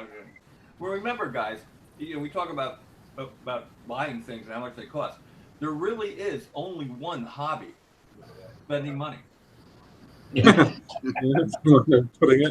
My wife would agree with that. The 3M fine line tape's about $14 or $15 a roll. But I mean, I tell people they were on the forum skimping on thinner. They want to use some cheap, thinner in the dope. Why? It's $50 for a gallon of dope, or a gallon of thinner for the dope. That it's made by the same people, same product. You got 400 hours invested in your airplane and a couple of $1,000, and you're going to, scrimp over $30 difference. Yeah. Give me a break. At least when you spray it, you got the same product. You spray it, you're not going to have some kind of big problem. So, Yes, kind of chemical reaction. If 3608S works for you guys, knock yourself out. I'm not going to do it. I've done it, and it can have some adverse effects. I'm not saying they do. I got my system down to a point now where there's no dope on my airplane at all. None. Zero. Wow. Is this Dope is the cheapest lacquer you can buy. It's the cheapest paint out there, and we've learned how to use it over the years because we had to. But there's stuff out there that works better now. so what are you used to paint yours with? Just a lacquer? I'm using a chroma-based system, but I'm making sure that I take more off than I put on. And using these new guns that atomize paint so much better, you put like a third of what you used to put on. So you're using 2-part then? Well, and that's the beauty of being able to do. You could actually do a wing, and not even cover it with anything. You could just do balsa, and then seal it with Z-epoxy finishing resin. Wipe it on, let it sit for a minute, heat it, and wipe it off, and then sand it. And now, wherever that epoxy is cured, nothing can go deeper than that, right? Right. But if you put a solvent base or solvent release primer on that, you still have the grain that's above where you sealed, and that stuff will continue to show as the solvent release happens. But if you use a 3-part primer, it also hardens and can't sink any further, so your finish can never sink past that point. Now you can get rid of a lot of the stuff that we're using to seal the grain more than anything. Yeah. And it works. I finished a little. Do you use epoxy the whole plane? Yeah, and what you put it on, you brush it on, then you let it sit for a couple of minutes, get a heat gun like a monocoat iron, Right. and you wipe all the excess off. You get every bit off you could possibly get off. Let it cure, and then you block sand it, and it powders off. And Right. You're not adding a 1/4 of an ounce to the airplane. And then you can go right to a catalyzed primer, and then you can go to, whatever paint system you want to use, and it won't sink. Now, are you just going right to bare wood then? You're not putting any You can. I'm sealing it with silk span because I want the span strength and everything too. I'm adding some strength. But yeah, I've done a lot of airplanes. All my Genesis airplanes back in the 70s, they didn't have any covering on them at all. None of them. Say that. I'll make you simple things. Not one of You them. say, I'm going to eat dinner and go to sleep. I got to get up and go over John's. Say hello See to you guys Jerry later. for you. Good night. See you, Sparky. have a good weekend. We'll Hello, see you Jerry. back Monday. Yeah, I think I'm gonna pull a plug too. See you guys next week. All right, Ron, take it easy. You're on. See you. Both of y'all have a great weekend. Bob, when you say wipe it off, are you just using a Paper towel. clean, lint-free towel? Paper towel. Oh, paper towels. Okay. Like, get a whole stack of them, and Yeah. You put the stuff on, and you heat it, so it flows. And Right. then you wipe, and you keep heating and wiping until it's just damp. And then when it's cured, you block sand it with like 320, and it'll just powder off. And when you're done, it looks like a piece of furniture. It looks like a piece of finished furniture. There's still grain. Yeah. Whatever grain there is above where the epoxy is cured. And then if you put in something that doesn't solvent release, the finish can't sink any further. It can't go down. And now, do you have the same properties as silk span? Being strong. Well, no. But how much is too much? Sometimes we overbuild these things so much that we put weight on we don't necessarily need. Yeah. I'll keep that in mind. Yeah, especially for Different approaches. Well, one thing is too is that when you knock a pound off an airplane, it doesn't have to be as strong. There you go. Cornering loads are, every time you knock an ounce off, you're knocking off a pound of cornering load, approximately. Yeah. So, if you start thinking in those terms, you're going to build lighter airplanes. The way I feel about it. I'm looking at cutting out every possible piece of green. I'm down to 1/16" fuselage sides, 16" doublers, 16" shells that are stiffened by putting the Z-epoxy on the inside and wiping it out, and that stiffens them.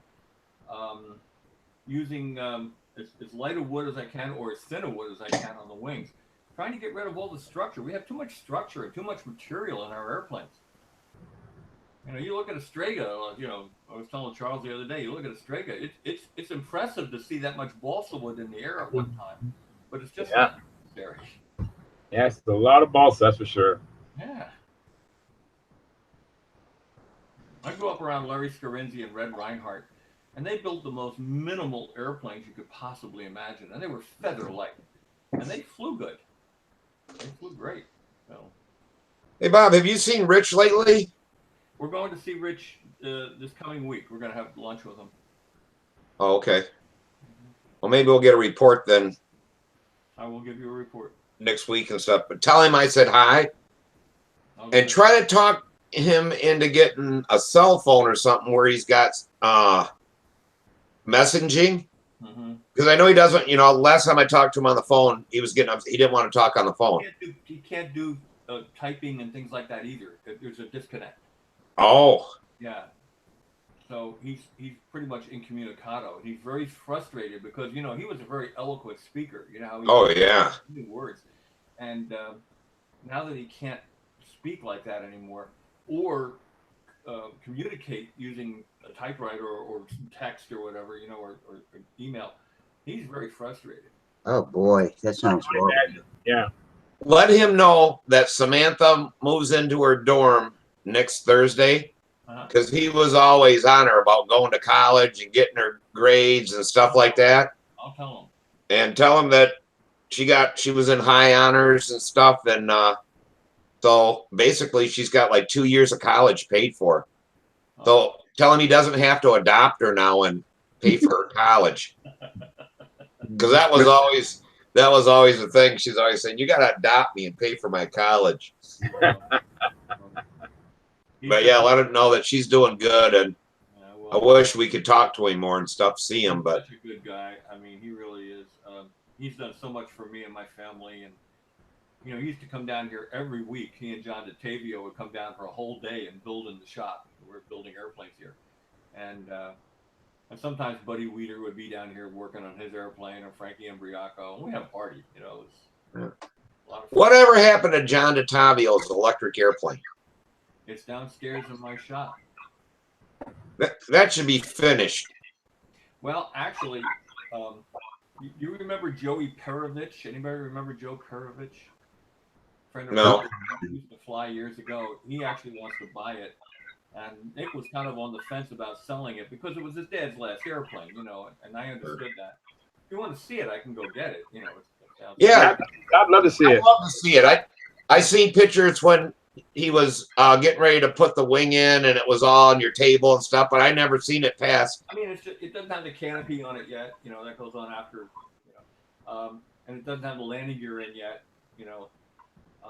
And the flaps and elevators aren't on it, but I have the basic airframe if you want to see it. Oh, okay, yeah. Tonight or one of these other times, I'd like to see it. All right, I'll run this back down and bring that up. I'm gonna go get a cup of coffee. I'll be right back. Okay, Rusty. I was lucky. Max just brought me a cup of coffee. I was very fortunate. Oh yeah, I gotta go down and get some myself. Hey, Charles. Yeah. Send me your address. All right. And I got something to send you. Maybe in a week or so. That sounds good. Because my you missed it, but my stalker, I Yeah. opened up the cover plate and I can see the bushing on the conrod or connection rod is kind of egg shaped a little bit. Oh, Yeah. that's where the vibration's coming from, isn't it? Well, you know what? It just I flew it today, and I mean there was a little bit of vibration. It must be that's where it's coming from, but it's not that bad. I did what you said. I went and tightened everything on the plane, including the lead outs, weight box and landing gear and all my everything I could possibly connect. I tightened it and I flew it, and it was less vibration, but it just didn't feel right about the motor. So I took the cover plate off, and sure enough, I can see looking at the connecting rod where that pin that comes from the crankshaft. Yeah. I can see that the distance below is tighter than the distance above on the connecting rod. You know what I'm talking about? The bushing, where it's worn out, is not the same amount of bushing material all the way around. That could be. I got a lot of them like that, brand new. Because when they drill the hole, and put the bushing in, the final alignment for the spacing can be off a little bit. And I've seen them to the side too. Okay. When they drill it. Uh-huh. But is there a lot of slop? There is a little bit. I can show you. You want to enlarge my film or whatever? Let me click on you here. All right. You ask Bob, I don't think that's nothing. I wouldn't worry about that little bit right there. Really? Yeah, I just don't know if I'm concerned over nothing, but I don't like it. I'll tell you that much. All motors do that. If you get another broken motor and test it, they're all gonna. I don't know if I can even. Well, this one's so tight, I'd have to put up. Maybe I get it to turn. Here you go, Steve. Oh wow. Now what's that plane called, Bob? He called it the Silencer. Okay. Not the same one that Mikey Palco designed. This is John Silencer. I remember him showing a silencer to Wendy Wanowski in one of his videos. Yeah. And it was maybe one of the first or maybe second one he made. Mm-hmm. It was all white. That has a RD Falcon rudder on it. An RD Falcon? Yeah. JD Falcon. JD Falcon. Yeah, I'm sorry. Yeah, JD Falcon. Yeah, this is all his styling, you know. Yeah, you can right away, because I can look at the JD Falcon that's sitting right there, and it's the same. I grew up around the JD. I remember the very first one back in the 50s. Wow. Samantha's got the second one. Yeah. It's sitting right over there. But yeah, Buddy still has the first one. Yeah, but he has his first one. Yeah. You know what plane I liked his Jerseyan. Yeah. I liked how it looked. I don't know if it flies any good or not. Do you know? Tommy Hampshire has one with an HP in it, and it flies great. Real good. As a matter of fact, it was an airplane way ahead of its time on the East Coast because it had a very long moment arm, or not moment arm, but long nose ahead of the wing and a long, hinge line to hinge line dimension, and it flew it's like a modern airplane. Wow. Right. I actually have plans. I actually got plans for it. Mm-hmm. But I haven't built it yet. Yeah. But Bob? It was published. Yeah. The Jerseyman, yeah. And Tommy Niebuhr did the plans for it, if I'm not mistaken. Yeah, right. Yeah, I had the article. It was in Stunt News. And I just love the cheeks on that Oh yeah. upright motor. I thought it was so much better than the Thunderbird. It was so unique looking, and it flew very. He had two of them actually, and they both flew very well. Now the Jerseyman, it had the upright engine, right? Yeah. Right. Yeah. Helmet cowl. Yeah. Like a speed cowl almost. Mm-hmm. Yeah. There was a lot of cool airplanes here on the East Coast back in that time frame. Larry Scarinzi's airplanes, and of course Harold Price's airplanes were beautiful. The Valkyrie and the Crusader and Defiant. He had a lot of nice airplanes. Well, one thing is you guys had so many people to bounce ideas off from. Yeah. And different people to try different things. And what worked on this one can be incorporated on the next one until. Yeah, we had quite a team. Bill Simons and Gene Schaefer and I, we were like three musketeers for a number of years there. And we used to bounce ideas off of each other. And generally, I got stuck building everything, but that's okay. Yeah, you can show Bob that motor once, but this one here on top dead center, it's got the same click over the top. Okay. And this one has never been run. I've Okay. forgotten everything I knew about glow engines, so don't show it to me. Oh, Bob knows all about them. But you can show him that. But what you're seeing too is now if you put like a 3-foot prop on that, that would move like a ½ an inch. Yeah. But even there's other parts that are kind of rough when I'm turning it right now. It just feels kind of rough. I don't know what I'm feeling. That could be the bearings. Yeah. But if you hold it up there, that's not much movement over top dead. Yeah, it must be the bearings too, because it doesn't feel right. Mike Leinke just jumped on YouTube. There's Big Blue. Oh, that's Dennis, I think. It says M. Leinke. Hey, Dennis. What'd you do? Paint some clear on there, or what? Or just buffed it, or what? Been rubbing it out a little bit. Wow, it looks beautiful, man. I went flying today with it, so How was it? fantastic. Good. I can't believe you can whip that airplane that good to get it to fly. Yeah. Because if you took it flying like that, I can see you'd be lacking on a little bit of power. Yeah. I just had to whip it real hard. Oh, okay. No, I had to take it apart. Ran into one little issue. I either sucked up something through the venturi, and then time I got it home, I pulled it apart. I had the fuel filter had some junk in it. The tank, my new tank that I built, had a little dingleberry inside that I had to fix. And other than that, that was it. The tank actually worked. I like your wheel pants. I need to make some wheel pants from my Strega. It was suggested that maybe my plane might need wheel pants because it does some wing walking once in a while. And Bob was suggesting maybe I should try some wheel pants. Wheel pants? Yeah. Yeah. Airplane's No, flying. I was surprised. The first flight I had was the needle was a little on the rich side, but it handled it fine. And then the second flight, it leaned out on me. Again, it picked up something blocked in the filter, and it went pretty lean on me, but it went right on through, no problem at all. So I know what it'll do when it goes slow and what it'll do when it goes real fast.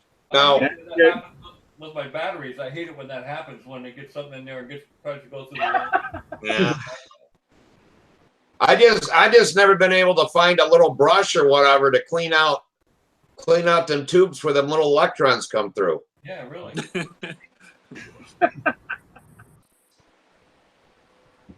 That's pretty airplane though. Yeah, it is. Thank you. You can see the color a lot better tonight too. Yeah. Blue. Yeah, well, yeah, again, it's rubbed out a little bit. I still got a little ways to go. It's getting there. I was really happy with my tank. This is I had to make one of those Canet tanks. I don't know if you can see it that well. Oh wow, I see it. Yeah. Yeah, so the front end is rectangle. In fact, it's rectangular. Yeah, that saves you from having to And then the back can it end out gets to the Wedge. Oh, Yeah. okay. Vico shape, and again, it sticks out about a half of an inch or 3/8 of an inch. Between wider here at the Interesting. outside. I'm glad you. that makes up for being able to turn it out yaw wise, right? Well, Right. you must have a small brake, huh? To have the nice brake lines like you got there. That's just that Jim Lee's tool, the tank tool. Oh, I've all I never use. seen that. Oh, hang on, let me get it.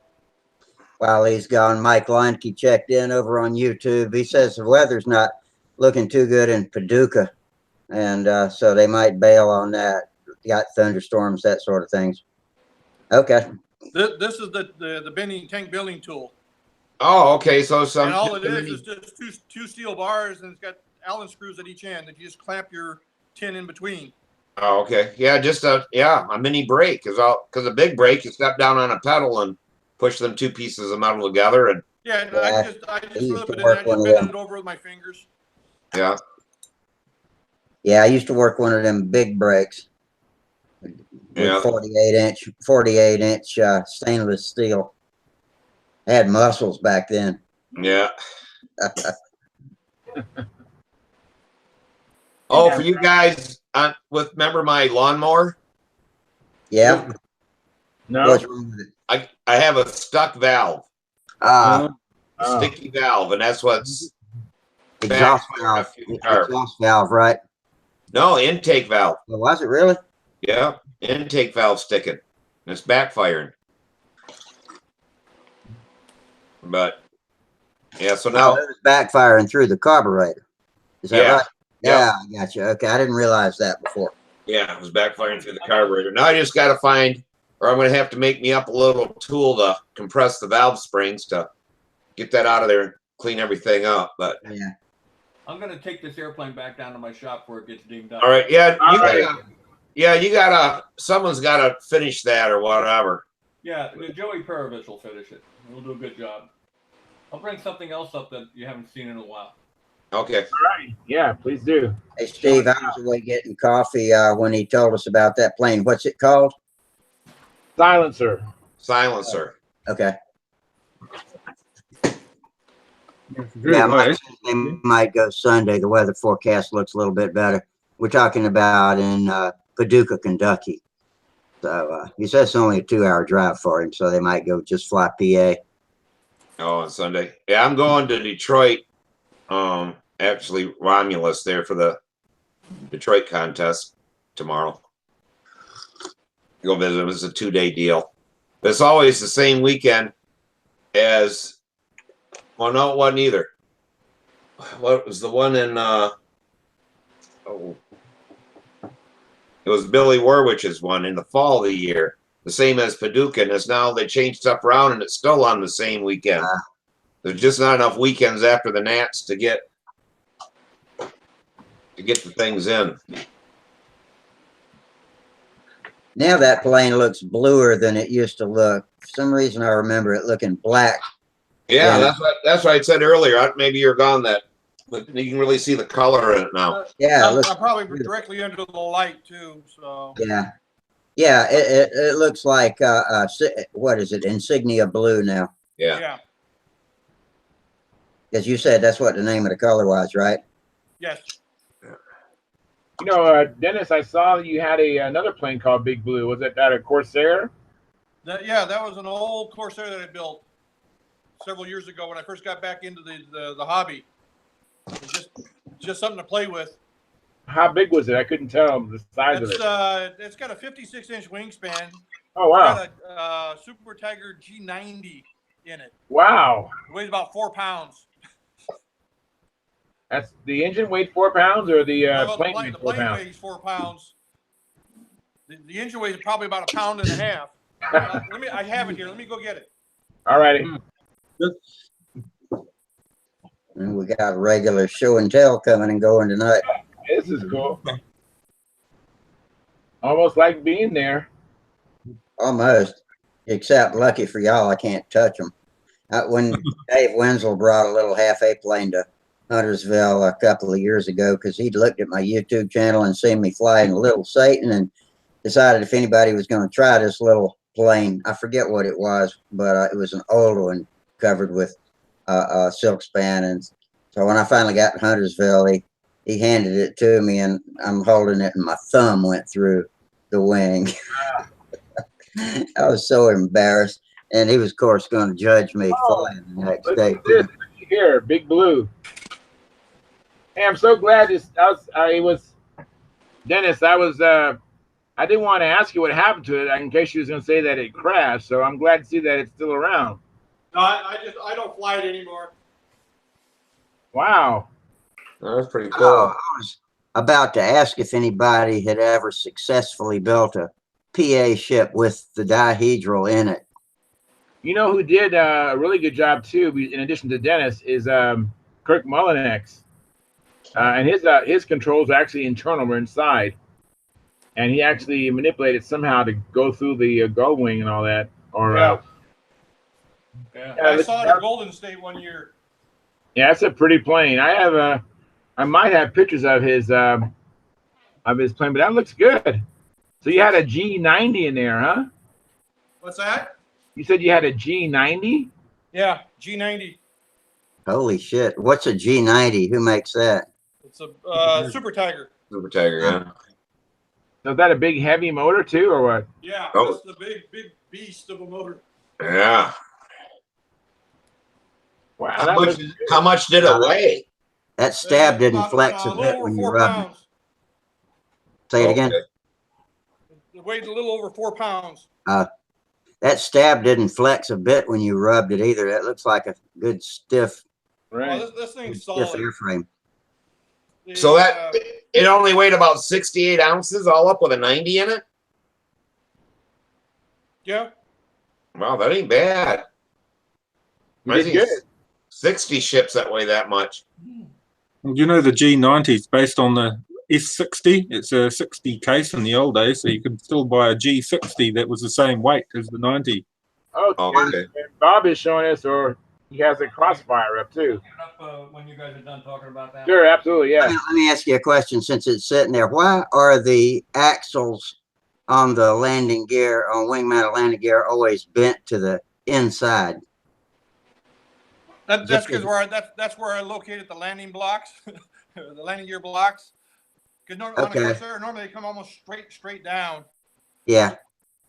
I've just noticed that most landing gear I've looked at had the axles bent to the inside. I didn't know if there was any reason to not bend them to the outside other than looks. Bob would probably be able to tell you. Huh? I said Bob will probably be able to tell you why they did that. Did what? Why Why- I was asking Why are why all the landing gears? axle. I was asking why the axles on all the wing mounted gear I've looked at are bent to the inside as opposed to bent to the outside. That's a good question. I guess think it looks better. I think it looks better. It might be for mounting pants, you know, but I don't know. I didn't even notice that they were bent to the inside. I guess they are kind of bent to the inside. Yeah.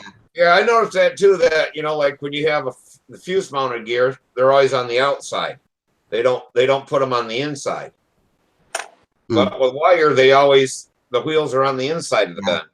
I guess because it looks cool. I don't know. Oh well, I was just curious. So, did you bring something back up to show us, Bob? Yeah, something Steve hadn't seen in a while. We remember this. This is the Oh, take it easy. This is, Oh wow, look at that beautiful plane. yeah. Crossfire. Oh, that is pretty. Click on you there so the world can see. I like those wheel pants. Yeah.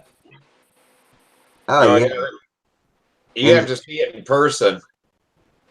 Man, I love the way the struts blend in with the wheel That's what pants. I'm talking about. That's exactly what I'm talking about. That is beautiful. That's a good old airplane. You got to be super careful not to induce any aerodynamic crossways action when you put those pants on, don't you? You got to mount them accurately. There's no doubt about that. They have to be mounted accurately. This airplane took third at the 2012 Mets. Yeah. Wow, that is beautiful. Oldie but a goodie. I got it back so I can start my experiments with Igor's active timer system. Are you gonna put that in there? Yeah. Got one on order. It should be here momentarily. Now, did you get his motor and everything?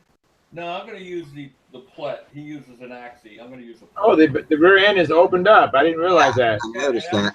And the reason for that is when I beat Paul to the punch in this, I mentioned I was going to do it. And he said, darn it, he says, I was going to do this first. Or I beat him to it. The whole fuselage is hollow, and all the formers have holes in them, so that when the air comes in the front, goes over the battery and the ESC, it goes through the fuselage, and because the back has an opening, it's flat, it creates a low pressure area and sucks all the air out of the fuselage. It sucks all the hot air from the front to the back. Wow. Excellent. Yeah.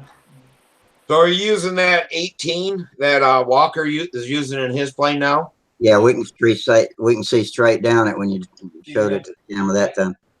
This one's going to have a 1522.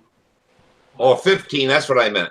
1522 plet, yeah, with a 5S system and Igor's, and the Spin 66 and Igor's system.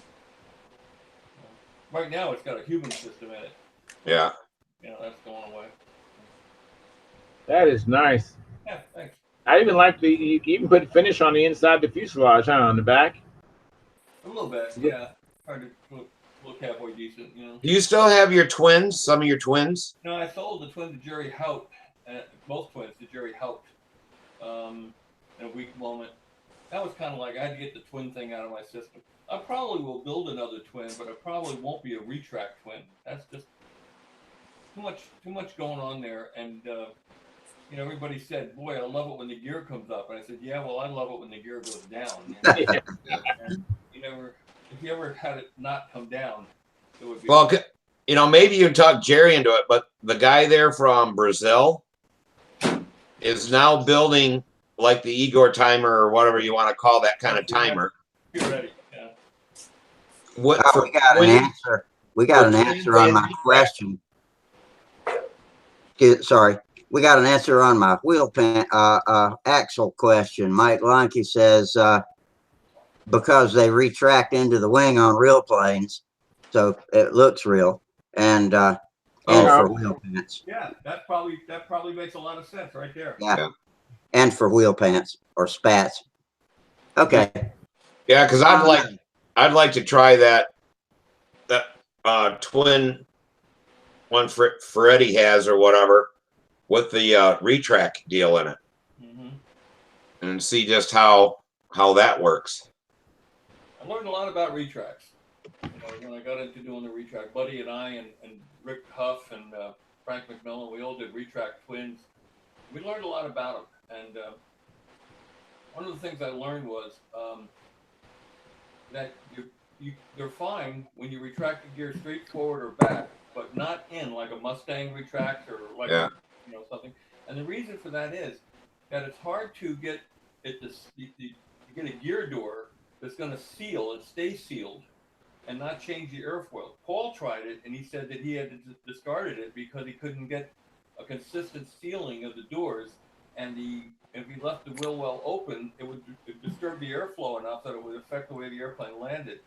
So he kind of discarded it.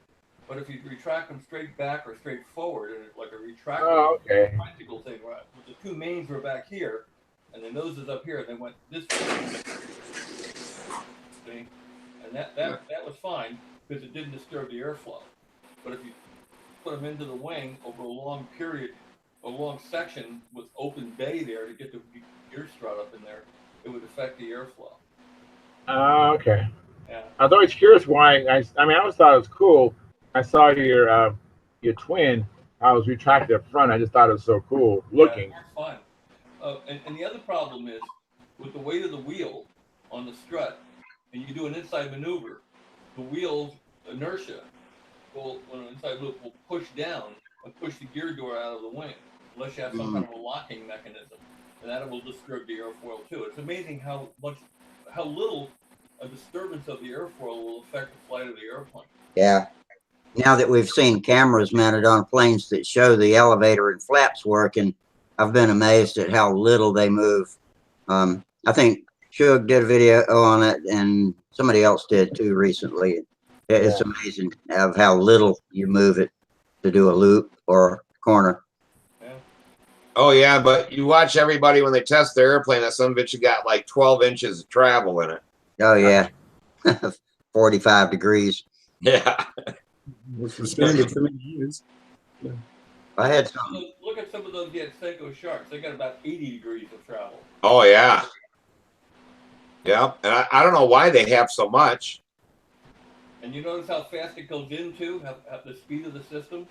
That's how they're getting those tight corners and how they get them to lock after the corner. They're flying with a significant amount of nose weight to stabilize the airplane after the corner, and they're forcing the airplane through the corner with high angles of deflection of the elevator and getting that deflection angle in quickly with a faster control system.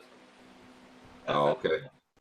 I don't know much about airflow, but it seems like when you pull a high degree of deflection, that it would blow the air off of the control surface for a minute. It would be in a vacuum or a vacuum, I guess, and maybe keep the plane from turning further and wobbling as you pulled up. I don't know. I'm just guessing. It works that way, but I know that years ago we used to fly really, really hard corners. We kind of got away from it over the years.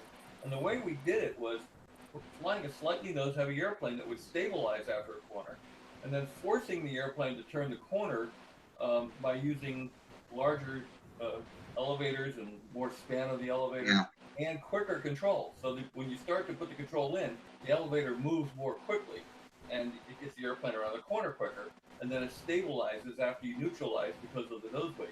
And when I flew one of those Senko sharks, that's exactly what they're doing. Nose heavy scares me on really windy days, but because it's just amazing at how fast it accelerates towards the ground on when it's really windy. And you get stick pressure buildup in heavy wind, and that's why I use swept forward trailing edge wings, because they move the center of pressure less aft from the center of gravity because they're up on the wing more, and that reduces the stick load. So in heavy winds, it's like a ball bearing. It goes around a corner just as easily as it does in a calm. But there are other. I had no idea what a swept-back wing meant, really. I mean, I know what it is, but I'm talking about swept forward. Swept forward trailing. If you look at the cross right here, it's got swept forward. Yeah. Let me click that up. Full size. Yeah, I see it's. Sweep forward. Talking about the swept forward, the flaps there? Yeah. Okay. Well, the wings, the flaps are different, but the wing actually itself is swept forward. Yeah, the trailing edge is swept forward. Yeah. On Then that you got to do the lucky box thing, right, to make them. No, you don't need a lucky box at all. Werwage showed me how to do it with a regular horn. It works great. Oh, no kidding. Nope. I'm doing it with a regular straight horn, no problem. I've only used lucky boxes one time, and it was only my homemade interpretation of a lucky box. But yeah, the Yak 9 was swept forward, and I put little free moving slots in so that the horn wouldn't bind up. So how do you do Are it? you gonna be able to mount that Plettenberg in there? Okay. If I'm not, I'll grind out the motor mount and put a new one in. I'm not opposed to modifying things if I have to. I just that plane's so beautiful though. I can just see start grinding on it like, oh my god. Well, we've done modifications on frontline airplanes, so many times, and be careful. It doesn't, we've changed motors from rear mount to front mount. That one Genesis I had a Rojet 40, then it had a PA40R ultralight, and then it had a rear mount Axie, and then it had a front mount Cobra in it. Oh, okay. It was modified a number of times. Because the Plettenberg, that's rear mount, right? No, you can front mount them. Oh, you can't. Yeah, you have to order them that way though. Oh, okay. But the thing I don't like about the Plet, it's only got 2 ears. It's only got 2 mounting bolts in the front, where the other ones have 4. I like the 4 better.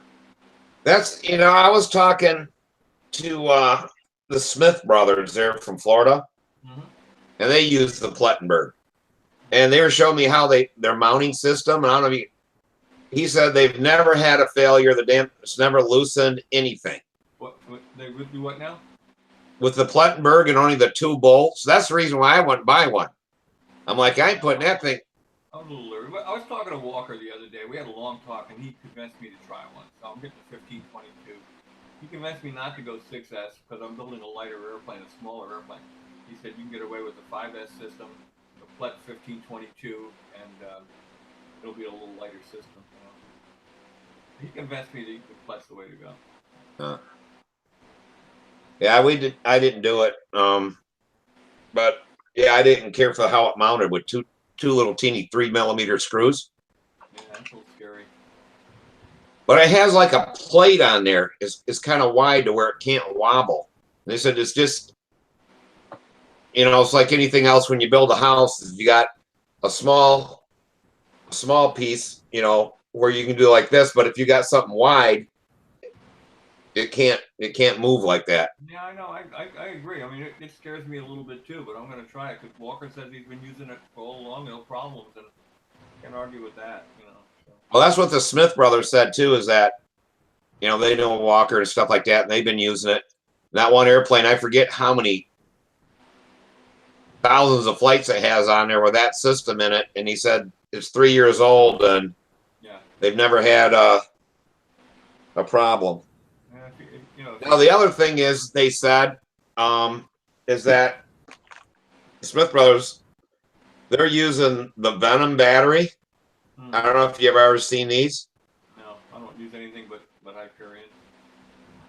They got a Venom 3500 in a 5-cell that only weighs 10 ounces. Yeah, 5S batteries are about 10 and a quarter. But 3500, that's a good size. Why? What do you need a 3500 5S for? That's what. 27 should do it for if you're going to use a 5S system, you have an airplane that's under 60 ounces, you should be able to use a 5S system with a 2700 maximum. Or maybe it's 33. Maybe it's 3300. But one thing I found about the Venom batteries is that they have 100% warranty on the battery if it fails within 1 year. After that, for the lifetime of the battery, if it ever fails, you can get another battery for 50%. And I've flown these against Thunder Power, and they'll outlast a Thunder Power. I've never had good luck with Thunder Powers, but I've had amazingly good luck with Hyperions. Hyperions are real high quality. That's what our government's using in the drones. That's good to know because I can get Hyperion here, but not much else. So it's nice to know. Yeah. I like them. I've had no problems with. I had a lot of trouble with Thunder Power when I first started out. I was using Thunder Power, and I had a number of bad problems. And then I went to Hyperions, and I never had a problem. So they're a little more expensive, but they're worth it. Well, could you explain with your swip forward leading edge of your flaps how you can use one flat connector without separate push rods to each flat? There must be some magic there that I don't understand. When I first decided to go to this system, using a swept forward flap hinge line, was after having watched Billy Werwage fly his Juno in 1979 at the Nationals in about a 40-mile-an-hour wind. It was ridiculous. And the airplane just seemed to go through the wind so well and turn so easily in the wind. And I said, well, I'm going to build my airplane for the 80 World. I was on the World team. Actually, I was the defending champ, so I was going as the defending champ. And I wanted to build an airplane that had that swept forward trailing edge. So I made it with split horns, two separate horns. And I had a lot of problems because I didn't cinch up each of the little wishbone push rods to the bushings. And when I moved when the airplane was flying, you get air pressure on one flap, it would move one flap, and the rods would actually move inside the horn, and I was getting rolling component in the airplane. So we fixed that, but it was a jury race thing. And then I asked Billy about it. He said, "What are you doing that for? Just a straight horn." I said, "The important thing is to just make sure that the flat that you put the horn on is dead perpendicular to the center line of the wing, dead 90 degrees." And he says, "And then put your first hinge out about 5 or 6 inches, because you have the bushing in the center of the bearing on the horn. It's not going to move. Put the first hinge out about 6 inches. And what happens is, when you deflect the controls, it does move the flaps up and down, but we're talking about a couple of thousandths of an inch. And because the first hinge is out far enough, it doesn't impede that. And he has 3-inch sweeps forward per panel on that airplane, and he uses a straight horn, and it works. They're floppy as anything out there. That's really good. It does. So you are putting a flat part in the back. Yeah. Okay. Making sure that flat part that the horn mounts to is dead 90 degrees to the center line of the wing. That's important. Oh, okay. That does make sense. I thought maybe you were embedding it in there or something deep in and keeping it flat. No. And it works fine. I've had a number of them now that way, and they all work fine. Okay. So when do you think you're gonna test fly that with the Igor system in it? Well, the system is on order. It should be here momentarily. And then Tom Luciano, who's had some experience with it, has it working very well, and essentially the same airplane, slightly different version of it. It works so well. I said, let's order one, and he said, I'll help you. I'll show you how to make a little tray to slide back in there so you can position it and adjust it, accurately every time. So we're going to do that. I should have it in hopefully by the end of this month. Oh, okay. We can't fly right now anywhere at the field we're flying at. There's a TFR, Motown, I guess they call it, because Trump's at his golf course there in Bernardsville, and that's within 30-mile radius of that field. And you can't fly there when he's there. Oh, okay. Well, guys, it's midnight. I've been running long lately, but I think I'm going to go ahead and shut it off at the regular time tonight and call it until Monday. But this has been a great show tonight. We could play Who Learned Something tonight. Oh, yeah. What you learned tonight, Gerald? Oh, about those flaps, the swip forward flaps, and okay. About the covering using no dope and just the epoxy covering. I learned a lot on that. Now I learned why the axles are bent to the inside on wing-mounted gear. All right. Thank you, Mike. Michael. What about you, Charles? What'd you learn tonight? Well, basically what Gerald said is that, and then the Z-epoxy, I found that very fascinating. And then now I'm still confused about my motor because I don't know But maybe I have a bad bearing as well. But I do feel something, so I'm confused Yeah. about that. But everything else, I'm pretty straight on. I'll write up this finishing procedure because there's more to it than that. But that's basically it. So I'll write it up and make it a manual or something. You know. I'd love to read it because all that stuff's available right here in town. By the way, I have a number of manuals that I have in PDF format. If anybody wants them, all you got to do is send me your email address. You can have all the manuals. I got a number of them. I think I sent them to Charles. Okay. I don't have all of them, but I have a few of them. Okay. Well, y'all all have a great weekend, and we'll come back and talk about it on Monday. And I appreciate everybody coming. That goes for you YouTube folks too. Thanks for coming in. Mike Rickervine just posted, said good night all. So got a bunch of people over there. So anyway, until Monday, fair winds, tight lines, and see you later. And thanks, Rusty, for doing this every twice a week. Sure thing, man. I enjoy it. Keeps my head in the game. All right. Okay. See you later. Thank you. Good night all. Night.